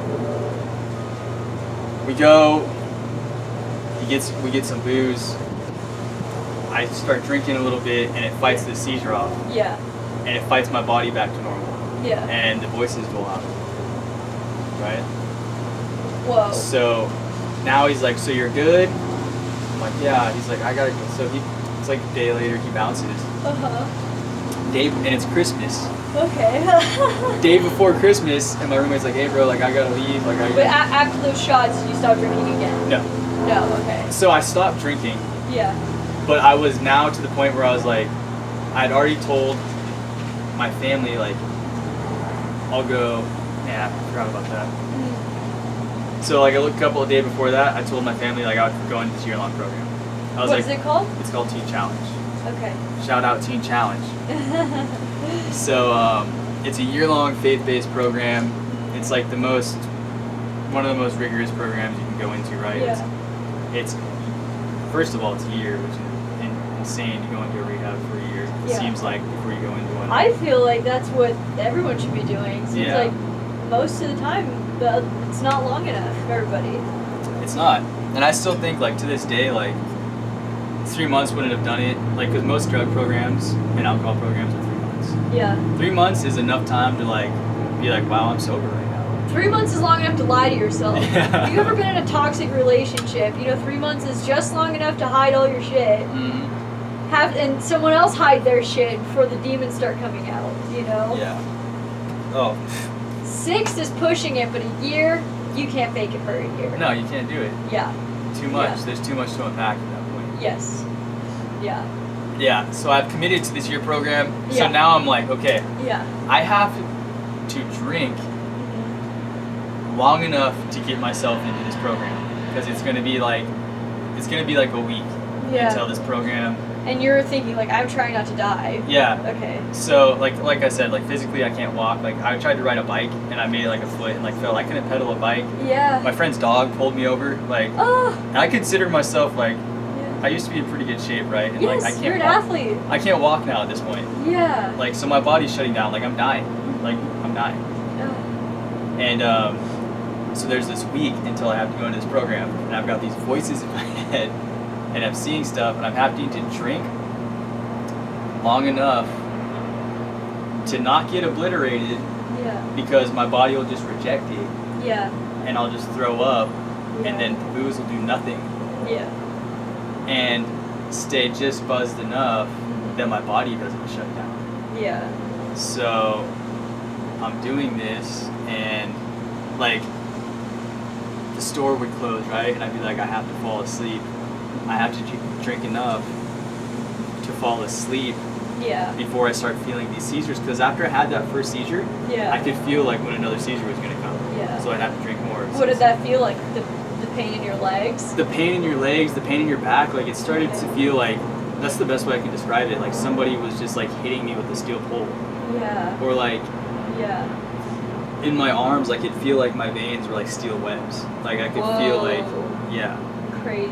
So I'm fighting that off, and now these voices are straight telling me like I'm pounding drinks because I can feel it coming back on, and I can feel them hearing me like it's too late. Like They say shit like Yeah, that like in we're- your head. Oh my we're getting God. you, like we already got you. It's too late for that. Like Like antagonizing. yeah, you. 100%. Wow. Yeah. Yeah. And this is from booze, all right? Yeah. So like anybody who like feels like, oh, Yeah. they're just drinking, like Honestly, I think all that stuff is there all the time. But whatever we have a veil in front of our face. They keep us like, oh, I'm looking at Jesse and we're outside. Like, there's a lot of crazy shit going on around us that we're just not perceiving. so. And like some things help the walls fall down. Yeah. So there's a man. I wish I could think of the scripture off the top of my head, but it talks about how when you turn away from God, He gives you up to your earthly desires, right? And He gives you up to. He's like, okay, like this is your choice. Yeah. And you put yourself in this position. So the way I've always liked to compare that is like, I was giving up to my earth. He's like, you want to do this, bro? Like, you're gonna have to do this. Yeah. And I was giving up to that. Yeah. And like, one of the scariest spots to be isn't knowing your demons. One of the scariest spots to be is getting comfortable with that your demons are there, and that they're always gonna be there. Like I was like co-inhabiting with whatever was in my head. Yeah. Yeah. And that was scary because I was like, And feeling alone, feeling like Yeah. no one's gonna understand this. They're gonna think Nobody. I'm fucked up, like how do you I'm explain making that up. to somebody? Yeah, you can't. I was trying, like, bro, I'm hearing stuff in my head. Yes, and my friend yeah. was like, you're just tripping. You need to get some sleep. You're just I'm like, tripping. I can't sleep, bro. Yes, He's yeah. like, just smoke some weed. I'm like, that'll make it worse. Like, Yeah, I mean, honestly, if you're going through Yeah. psychosis, we will amplify that. Yep. So, okay, then you make it into the program. Yeah. So, it's Christmas. My parents come down for Christmas. I'm all alone, super sad. And we're passing out presents to homeless people on Christmas, right? Nice. And I'm tripping. Like, I'm hearing voices Yeah. giving. Dude, a lot of the homeless people, I've had on several occasions, because I used to live near downtown, there's like lots of homeless people walking outside my apartment all the time. Mhm. Several occasions, homeless ladies yell at me about shit I was thinking. And I was like, what the fuck? Time to go up the stairs and lock the door. That's- Truly. Yeah. True. But I was like, oh wow, like you guys broke through some shit Mhm. and you're lost in this place. That's, Yeah. I feel like you were on the verge of that. I was there. Yeah. My toes were in it. Like, yeah. after that seizure, like I said, it felt like I punched through a wall, Mm. right? And like I was in it. Yeah. And then I was like, that's what I was scared of. I was like, there's no coming back now. Yeah. When you stare into the void, it stares back into you. Yeah, when it blinks at you and you're like, oh shit. Oh, that's the fucking void. Yeah. I didn't know mirrors blink, but. Yeah. Fuck. Oh my god. And like, this isn't like, there's no way to give this justice, because I'm not honoring it at all. But there's no way to like give this justice of how scary it truly was. Yeah. Like, unless, because I've met some people like through my walk now in sobriety Yeah. that have been like, dude, we're having a conversation, and like it'll get brought up, and he'd be like, mine said the same thing, Whoa. and then he'd be like, I have chills, Jesse. I know, it's right? Oh. He'd be like, and then there was this one who was just really mean, and shit. And I'm like, yeah, I met No, him. I think there are like entities. Yeah. That's their fucking job in this realm. You know, I've heard a lot of spiritual people talk about, and I think honestly, I think the King James Bible, the Christian Bible, is the contract of this realm that we're in. Like, not only is it truth, but it's like the contract that other beings are abiding by. And it's like, these beings resent us because we have mortality and we can escape this place. And they can never fucking leave. And so they want to like drag us down to their level. I think there's entities literally in charge of that. Like, oh, you're an alcoholic? That's my job, is Oh. to fucking get in your head. You know? It's their domain, right? Yeah. So, like, it's in Ephesians, like we fight not against the things of this world, but against the spiritual powers, the principalities, the dark rulers. Mm-hmm. Like, Mm-hmm. if you want to start getting into that, it's straight up like, it's something's job to do that to you. Yeah. And this thing has been around way longer than you have, and it knows you, and it knows your dad, Yeah. and it knew your grandpa, Yeah. and it knew their problems, and it knows your problems, so it knows exactly how to get to you. Yeah. You know? But it's funny because the superpower is surrendering and Oh. going like, I'm not in control, That's it. so that means you can't control me Mhm. because I'm not the one that's even in control. So good luck, you have no power here. That's it. You know. And that's why, like, especially being in a faith-based program. Okay. Yes. 1 second. So, Yeah. because start unpacking, we can do a whole nother podcast Dude, on, we should. on spiritual. Yeah. Dude, that's Let's make that episode 2. We'll make this story right. episode 1. Okay. Yeah, we'll do that. Cool. So, 4 hours later, I'm like, dude, the spiritual powers of this. Bro, I will go off. Truly, I will. Okay, so I'm handing out these presents to homeless people, right? And I'm like I'm getting this opportunity. Like, I'm seeing them trip, right? Yeah. And I'm looking at these people, and I'm like, dude, they're looking at me, and I'm like, Yeah. you know what I know right now, bro? Yeah. And I remember thinking, like, this is where I'm gonna be next. Whoa. Like, this is my next stop. Yeah. Like, You stay on the path you're on. yeah, I'm one step away. Yeah. So that happens, and then the next morning, I get a call from that same detox place. Shout out to McAllister Detox, because they took me in like 5 times. Sounds like a car wash. I know. Where they wear like terrible jerseys and Oh like my god. sell corn dogs or something. Yeah. McAllister Detox. But, hey, they're a great place. Hey, they're in Yeah. Spring Valley. They're in the Yeah. heart of it. Yeah. You know. Yeah. So they call me, and she's like, "We just had a bed open up Okay. right now." So I Yeah. remember I was making waffles, and I left the waffle iron on, and Yeah. I was like, "I got a bed. I gotta go." Yeah. So I throw like a couple of clean clothes into a bag, Yeah. and my parents pick me up, and I go to this detox, Yeah. and then I go into Teen Challenge, Okay. not even knowing what to expect, or not even knowing, like, Your parents just signed you up and you just said yes, whatever. they didn't know. Oh, they did not. So the Well, only thing that we know Uh-huh. is that it's a recovery program that's faith based, Okay. All right. right? And I'm like, okay, Yeah. I could rock with that. You know, like, there's got to be something. So I go into this year-long program, and it starts. There's no phones. Yeah. It's COVID, Oh wow. So The world's turned off.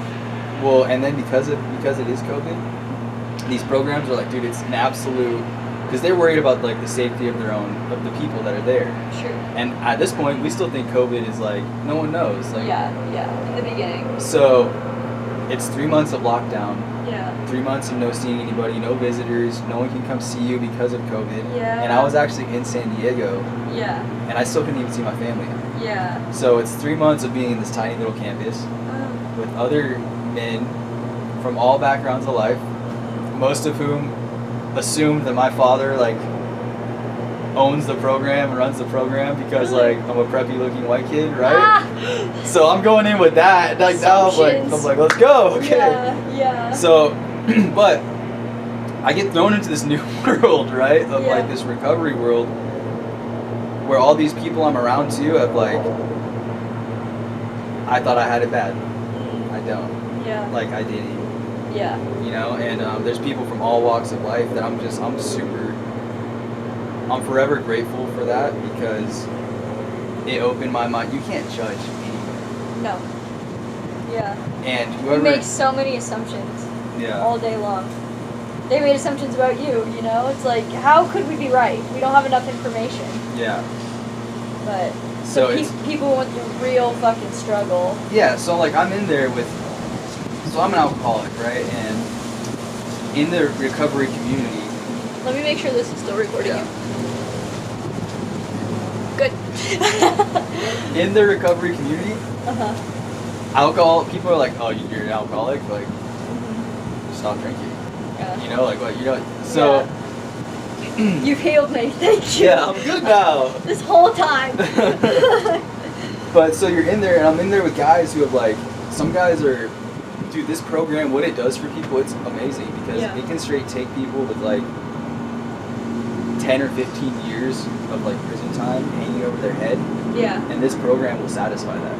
Really. Like that's how intense it is, Okay. and that's how much, like when people actually finish it, that's how high. Satisfied, like they're not going back to jail. No, like guys get out of 10 years of jail or prison, whatever it is. I'm not still up Yeah. on all that game, right? Yeah. But their cases get dropped because Oh. the okay. success rate of this program is like 85%. Wow. So like Wow. courts are like, dude, if you do that, like Yeah. we'd rather you get reintroduced in society and do it this way Yeah. than being stuck in the prison system. But don't get me started on that. Yes. It's terrible, right? Yeah. That's another episode. Another episode. Ramblings at your mom's house. Truly. But so yeah, I'm in there with all these people and it sucks. Like I probably made the year like 10 times harder on myself than I needed to. Because I fought it every single step of the way. Really. Yeah, I was like, of course, first off, I was like, I don't need to be in here with these crazy people. You know, like, I'm not that bad. Feeling superior. Now I'm thinking that, like, I'm just an alcoholic. Like, this guy's shooting up. Like, there's Yeah. a difference. There's no difference. Like, an addict's an addict. Yeah. And I just came off the street, like, tripping, should have been dead. Like, how do I think that I'm any better than this guy because he decided to smoke something and I decided to drink something, Yeah. you know? So, yeah, I did 3 months at what they call an induction center, which is pretty much you're just learning how to be sober and learning how to not kill the guy next to you while you're sober. Yeah. Right? Yeah. Because you're withdrawing. Yeah. And they're withdrawing. Thank God, like, I finished my, What are the relationships like in there? Like, it's very, is it positive? Like everyone's trying to stay positive, or? it's everything you can imagine. Okay. You know, like, there's some people that really, that are there that want to do better. There's some people that are court mandated there. So they're like, I have to be here. Okay. There's other people that, like, their parents dropped them off and they're like, you have nowhere else to go, bro. Like, figure it out. There's a lot of different mindsets you're coming Yeah. into contact with. 100%. Yeah. And I just remember thinking, like, dude, I'm gonna be stuck in this circuit forever. This, like, rehab circuit. Like, I'm never gonna be out of this. Like, I'm either gonna be in one Yeah. or I'm gonna be working at one. Okay. And that's gonna be, like, the only way For you to function. for me to be able to Do function. you still feel that way? No. Awesome. No, not Yeah, at because I all. was gonna say, if you say so, then yes. Yeah. But it's your will. It's funny how much your thought process changes when you're isolated for a year. Yeah. Because I was surrounded by people, like I was surrounded by men, some like-minded. I mean, I met one of my best friends in that program, Uh-huh. a couple like Yeah. that. I'm just as close to them as like some people that I grew up with, right? Yeah. But the way you have to look at yourself introspectively, like when there's no phone, there's no women, Yeah.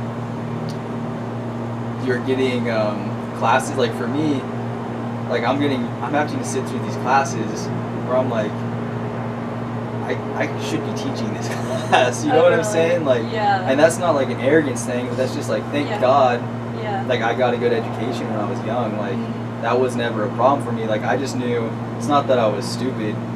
It's just Oh, they're that. literally teaching you like. What? So, it's not a 12-step program. Okay. And so when I say faith-based, I mean it's pretty much. Have you ever heard of Celebrate Recovery? No.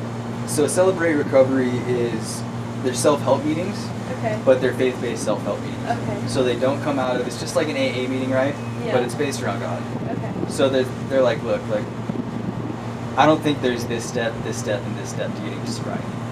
Like we think it's all about your relationship with God Right. and how you're gonna operate outside of that and Yeah. outside, and it's about finding community. Mhm. So that's what a lot of this was. It's like, I would say those are the two main things in my life that keep me functioning too. So not just addicts, but any human being. If I don't have faith first and then community second, my family, it's like I'm falling apart pretty quickly, you know, or like I'm having to rely on survival mechanisms, which are not my best space, yeah, you know, if it's not like cooperating first with God and trusting that, you know, I'm on the right course no matter what, that I'm taken care of no matter what, loved no matter what, and then family, you know, and then learning how to have that relationship with my family the best that I can, yeah, you know. absolutely. You have to, and it's like that's what's so like the common thread with addicts in general is just isolation. You know, Yeah. it's like you think if I isolate from everybody and if I don't go around the same people, I can do this. Like I'll be all right. Like I can just handle this. Like I'll just be by myself. Yeah. I don't have to go out. Yeah. But that's so like that's something that it's huge in like the recovery world that like you don't get that from most AA meetings and stuff like that. It's like you can't shy away from the real world. Yeah. Like the real world's still gonna be there, Yes. and you have to learn how to thrive in that world Yeah. with your addiction and learn how to grow from it and use those past experiences.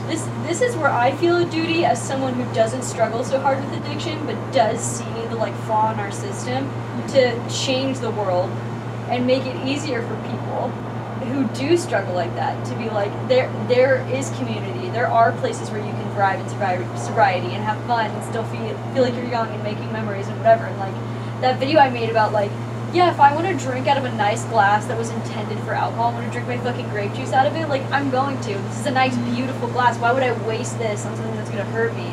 Like, this isn't null and void because I'm not using alcohol with it. Like, Right. hanging out with people and going out on a Friday night isn't null and void because you're not drinking. Like, if anything, it's even better now. Like, Right. it's reframing the story that, like, this is actually so much better now, and then just getting more power and momentum behind it and getting more people to recognize that, like, for me, it's not about, like, even changing anyone's mind or destroying the old system, but, like, build it and they will come. Like, build a better way, and people are going to go, like, you guys are having a lot of fucking fun, and everyone's hot because they're taking care of themselves, so, like, That's it. let's go over there, you That's know? it, yeah.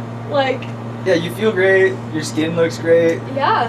you know? Like, Active, your like, mind's clear.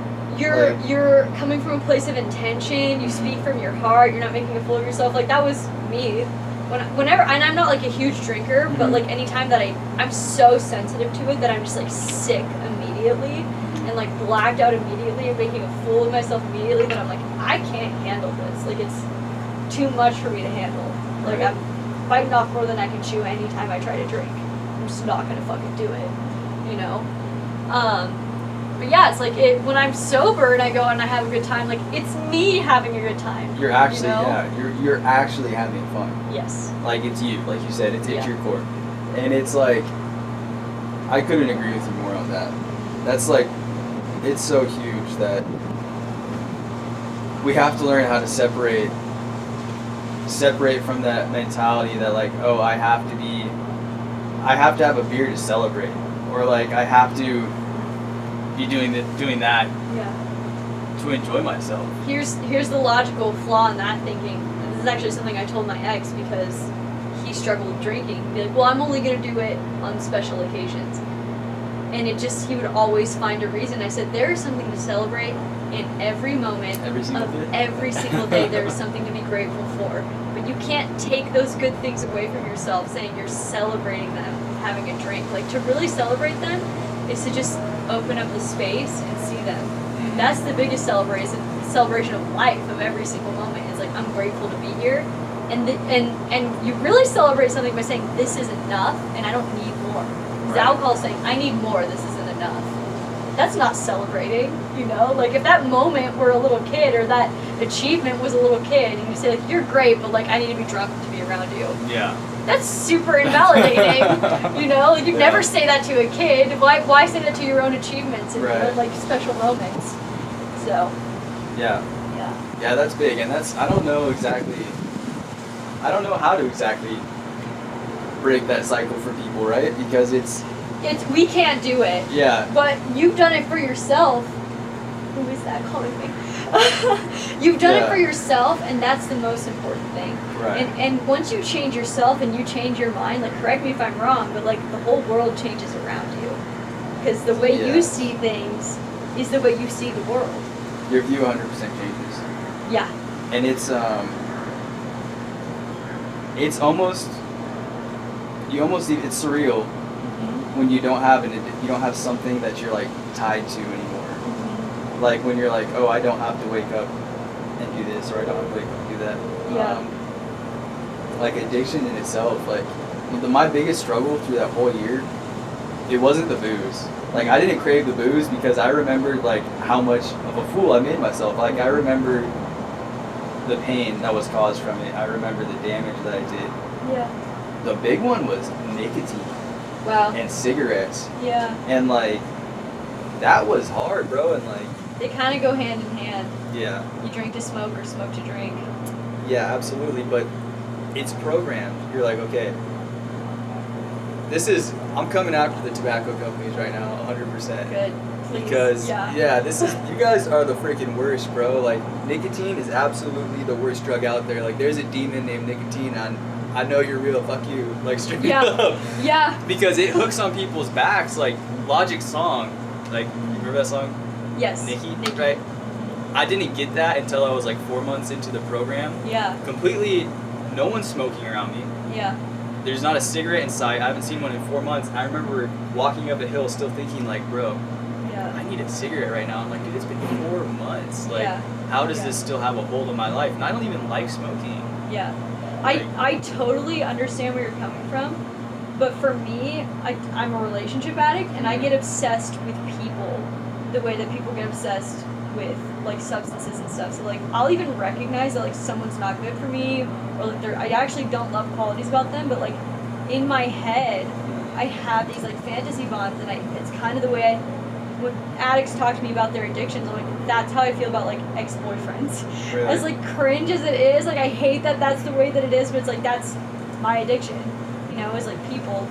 So being single and actually being celibate has been like one of the, it sounds like something that's like so nothing. It's like, oh, you're just not dating. And it's like, it's not like that. Like I'm having to be like, I'm not texting people that I'm obsessed with, and I'm not like following them on Instagram or trying to talk to them or get their attention or have a relationship with them. Like that's the big thing, you know, it's like I'm focused on me, and like there's still guys I'm talking to, but it's like I'm having boundaries for the first time, where it's like, hey, this isn't gonna be romantic, you know, and if you want me, like you're gonna wait for a year before you even think about making me your girlfriend, because I have this boundary. If you really want me, you respect me, you know, like having all of that and being like, yeah, like I feel like you have to set boundaries with your addictions the same way with like people, You know, it's a relationship with nicotine, the same way it's a relationship with whoever, and it's like it's that story in your head that you need them. Yeah. You know, or it, whatever it is. Yeah, because it all, whatever it is, any little, just that makes sense, like with relationships too. Like when you hear people say, like, oh, these little things like remind me of them, or like this song will remind me of her, right? And then all of a sudden, you're like, maybe I should just text him, right? Yeah. Like ask any smoker. Yeah. You eat a meal, and you're like, I need a cigarette. Yeah. Or like you're gonna go to bed, and like I need to smoke before I go to bed. Yeah. That's the routine. It's the routine. Who am I without this? Yeah, I mean, Or- I'll have those addict thoughts where I'm like seriously going back to some of these people would mean like ruining my life and throwing away friendships and like just like a lot of fucked up shit. But like I'll have the thought like, oh yeah, it'd be worth it just to meet them again. And it's like it wouldn't. Like what are they adding to your life? It's just the idea that you're with someone, and like just like the rush of like going back to it sounds so exciting. But it's like you have to sit, you have to like be present, and be like, what does that really look like, and is that really worth it? You know, for all this positive stuff that I've built for myself. Do I want to really give all that up? You know, just to like be attached to somebody or a substance, like whatever it is. You know, to not feel alone. And so this kind of all keeps coming back to that feeling of being alone. Yeah, 100%. And that's like one of those big things. Like it's like frowned upon, right? Or it's like looked down upon, and like it's like looked down upon if you're not talking to somebody. Yeah. Right? Or like Yeah. maybe I just feel that way towards myself. Like, I wonder, like, why aren't I talking to somebody right now? Like, why don't I have that going on in my life? And it's like, well, it's not necessary. Yeah. Like, you don't need that at all times in your life. Like, And it's like there's a biological drive to like mate and Right. breed and all that. And so it's like I honor that and I recognize those feelings, but I'm also like we're in a different day and age, and I'm dealing with different specific problems, and I have healing to do, and I want to attract a conscious partner, and I want to be a conscious partner, you know, and all that shit. And it's like it's a lot. it's hard because there's so much programming too. Like we're so programmed by fucked up like toxic media, constantly on our phones and movies and music videos, whatever songs, music really programs you. Like, Yeah. that was my thing. Was like for like 3 years I only ever listened to like Hozier nonstop, and it's like deeply emotional. It'll get like, you. It'll we get are in you. love. Like I wanna die next to you, and I want our bodies to rot next to each other, like that, like type of love. And I'm like, oh, I just want love so much. I want to like love someone so hard. And then I meet someone who's like completely not emotionally available, and I'm like, let's be in love so hard. And they're like, let's not even look at each other. And I'm like, Yeah. I'm freaking out. Why am I doing this to myself? But yeah, that's the crazy like addict stuff. Yeah, and we all have something, right? Do that in music. That's like, dude, don't put on Whiskey Glasses by Morgan Wallen around me, Really. or I'm tripping. Yeah. Like country is like It's your hard. trigger. It's like your MK Ultra. Yeah. You MK Ultra'd yourself. 100%. Dude, I'm like, if I want to like tell me something to piss me off, like Yes. put on Heartless by Diplo, and I'm like,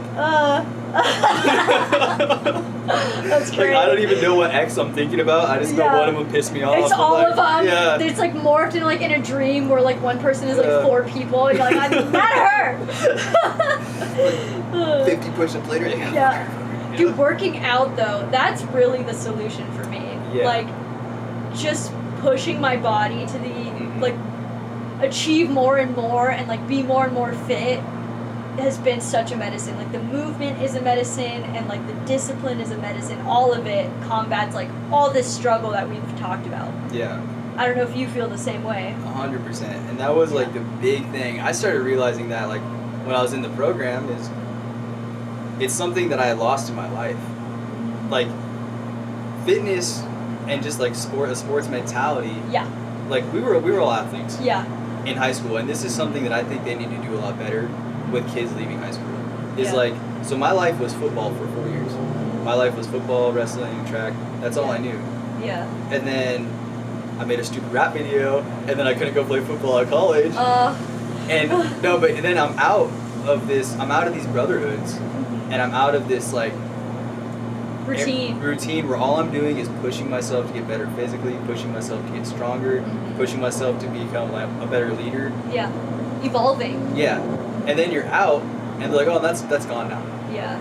And you're like, I can't like go throw football pads on and go hit somebody in the park. They're like, Yeah. nah, you'll go to jail. Yeah. Like, You'll go to jail.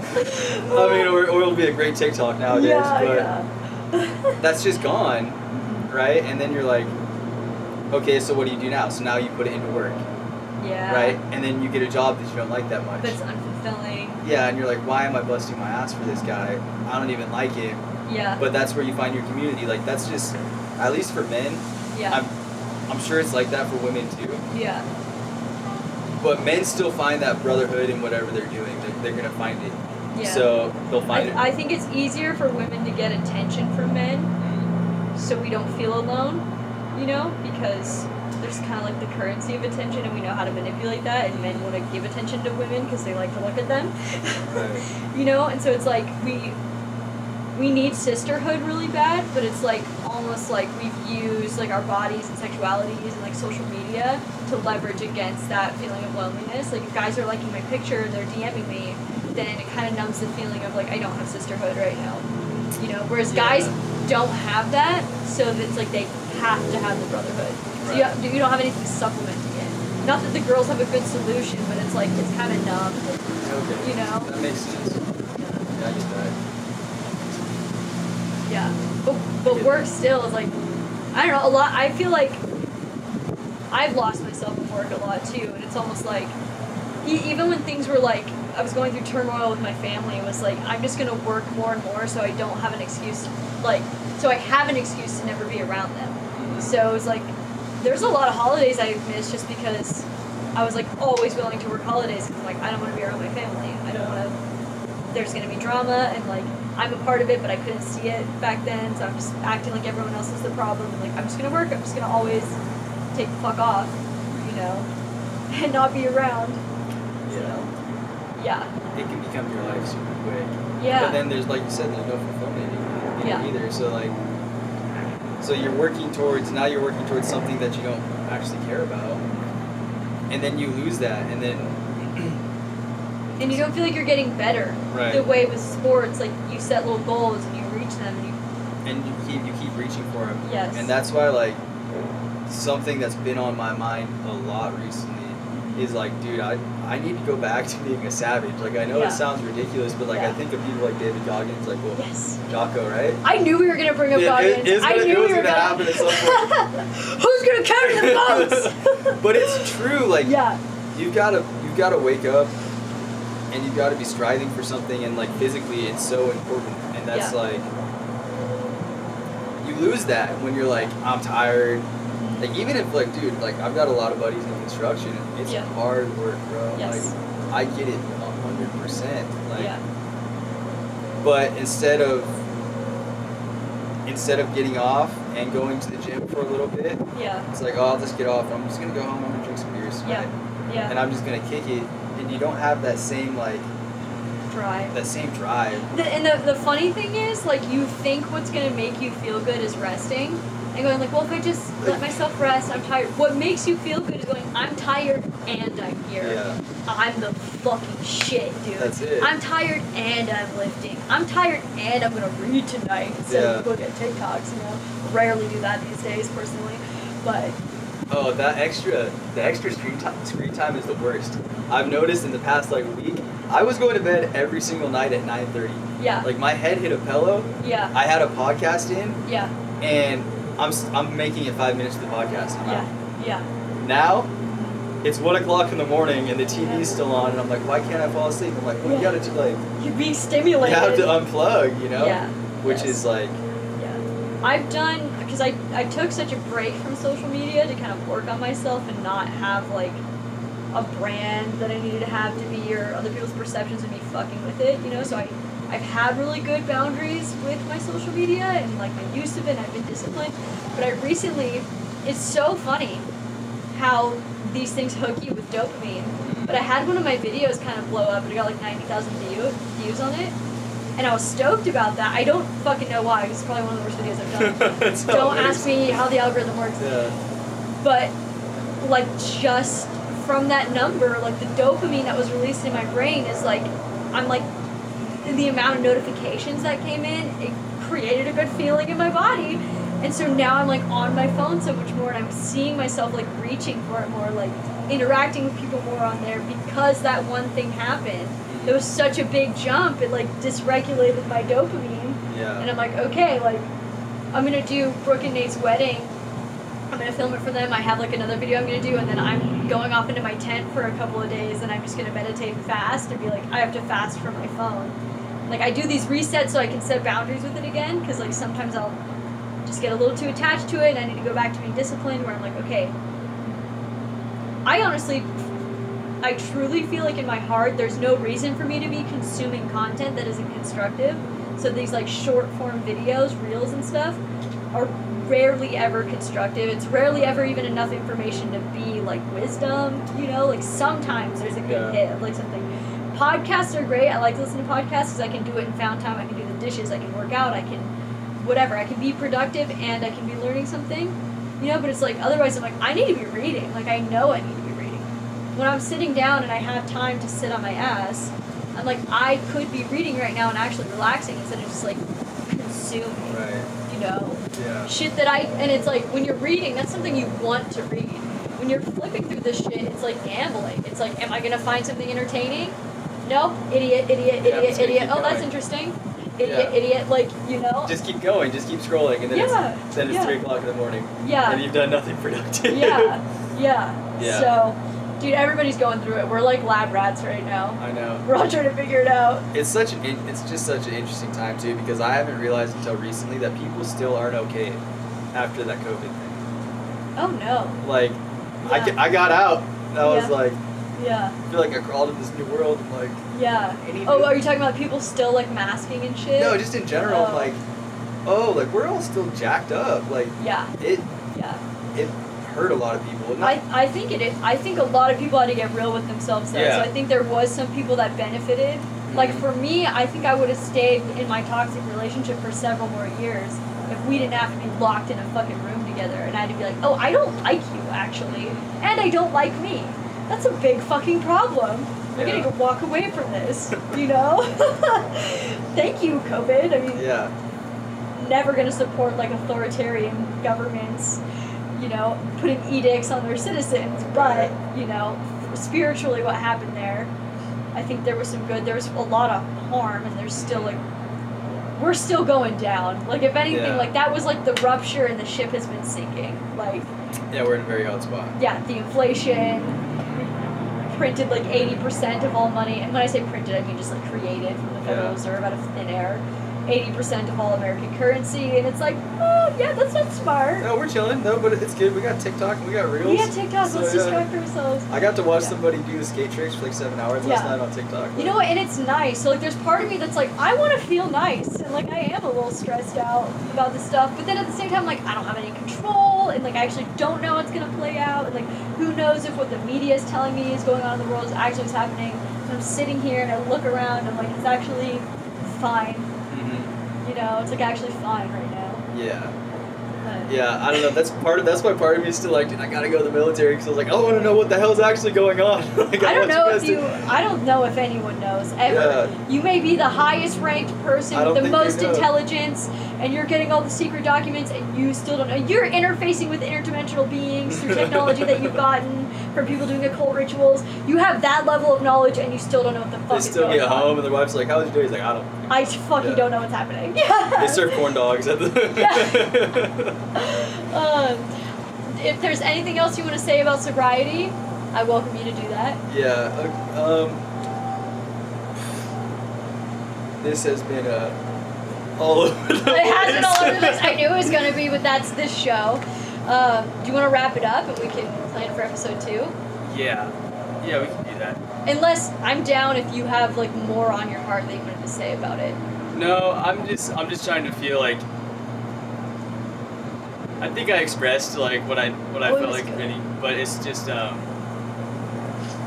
think the only thing is still like there is a precedent that needs to be set, right? Like that, like we said, like you don't have to be doing that to have fun. And I just think people need to know like how dangerous like listen, like I was close to dying like a lot. And there was some great people in my life that were like, hey, you need to change this, or you might not be here tomorrow. Yeah. In this time where it's so easy to just kick people out of your life, you know? Like, we've had friends pass away recently from addiction, from overdoses. I've had multiple family members pass away. I've had, like, somebody I just went through the program with just passed away from an overdose, and they were working for the program. Yeah. So, Ugh. that doesn't save you. Like, I wanted to say this, like, programs don't save you. Yeah. You know, your faith does, really, like we were saying, but we have to reach out. Like, if something's up, like, be that person that's like, hey, Yeah. like, what's going on? Like, I know it's really hard, like, because at some point you do have to cut someone off a little bit and be like, look. But I just think that's something that I don't know what the answer is to it. Yeah. But we can be better at it. Yeah. So let's say you got to reach out to people if you know they're struggling. But also, right now on the podcast, I want to open the door, and I'm sure you do as well. If you're struggling, talk to me, talk to Jesse, talk to people who are not going to judge you. If you are struggling with addiction, and like, go to people who will help you. And like, it's hard to ask for help, but you're opening up a relationship when you do that, to give and receive. You know, every animal, I heard this analogy, every animal is born with the ability that they need to survive in the world, right? So a deer is born and it can run around, and like certain animals are born and they can already, like snakes can fucking slither away and go hunt and shit. What's the first thing a human being does when it's born? It cries for help, because that's what we need to survive in the world, is to ask for help, and that's everybody. You know, and if you ask somebody for help, they're going to feel more comfortable asking you for help when they need it. Yeah. You know? So Absolutely. you were really brave, Jesse, in asking for help, and you've been so open and vulnerable on the show. I appreciate this so much. Yeah. I hope whoever stumbles upon this, whoever views my content, I don't really know who it is. I'm getting like 70 views, I don't know who the fuck it is, but... if you watch or not, it's all good. But yeah, it's there. Let me give you a big hug. Oh, yeah. Thank you, Jesse.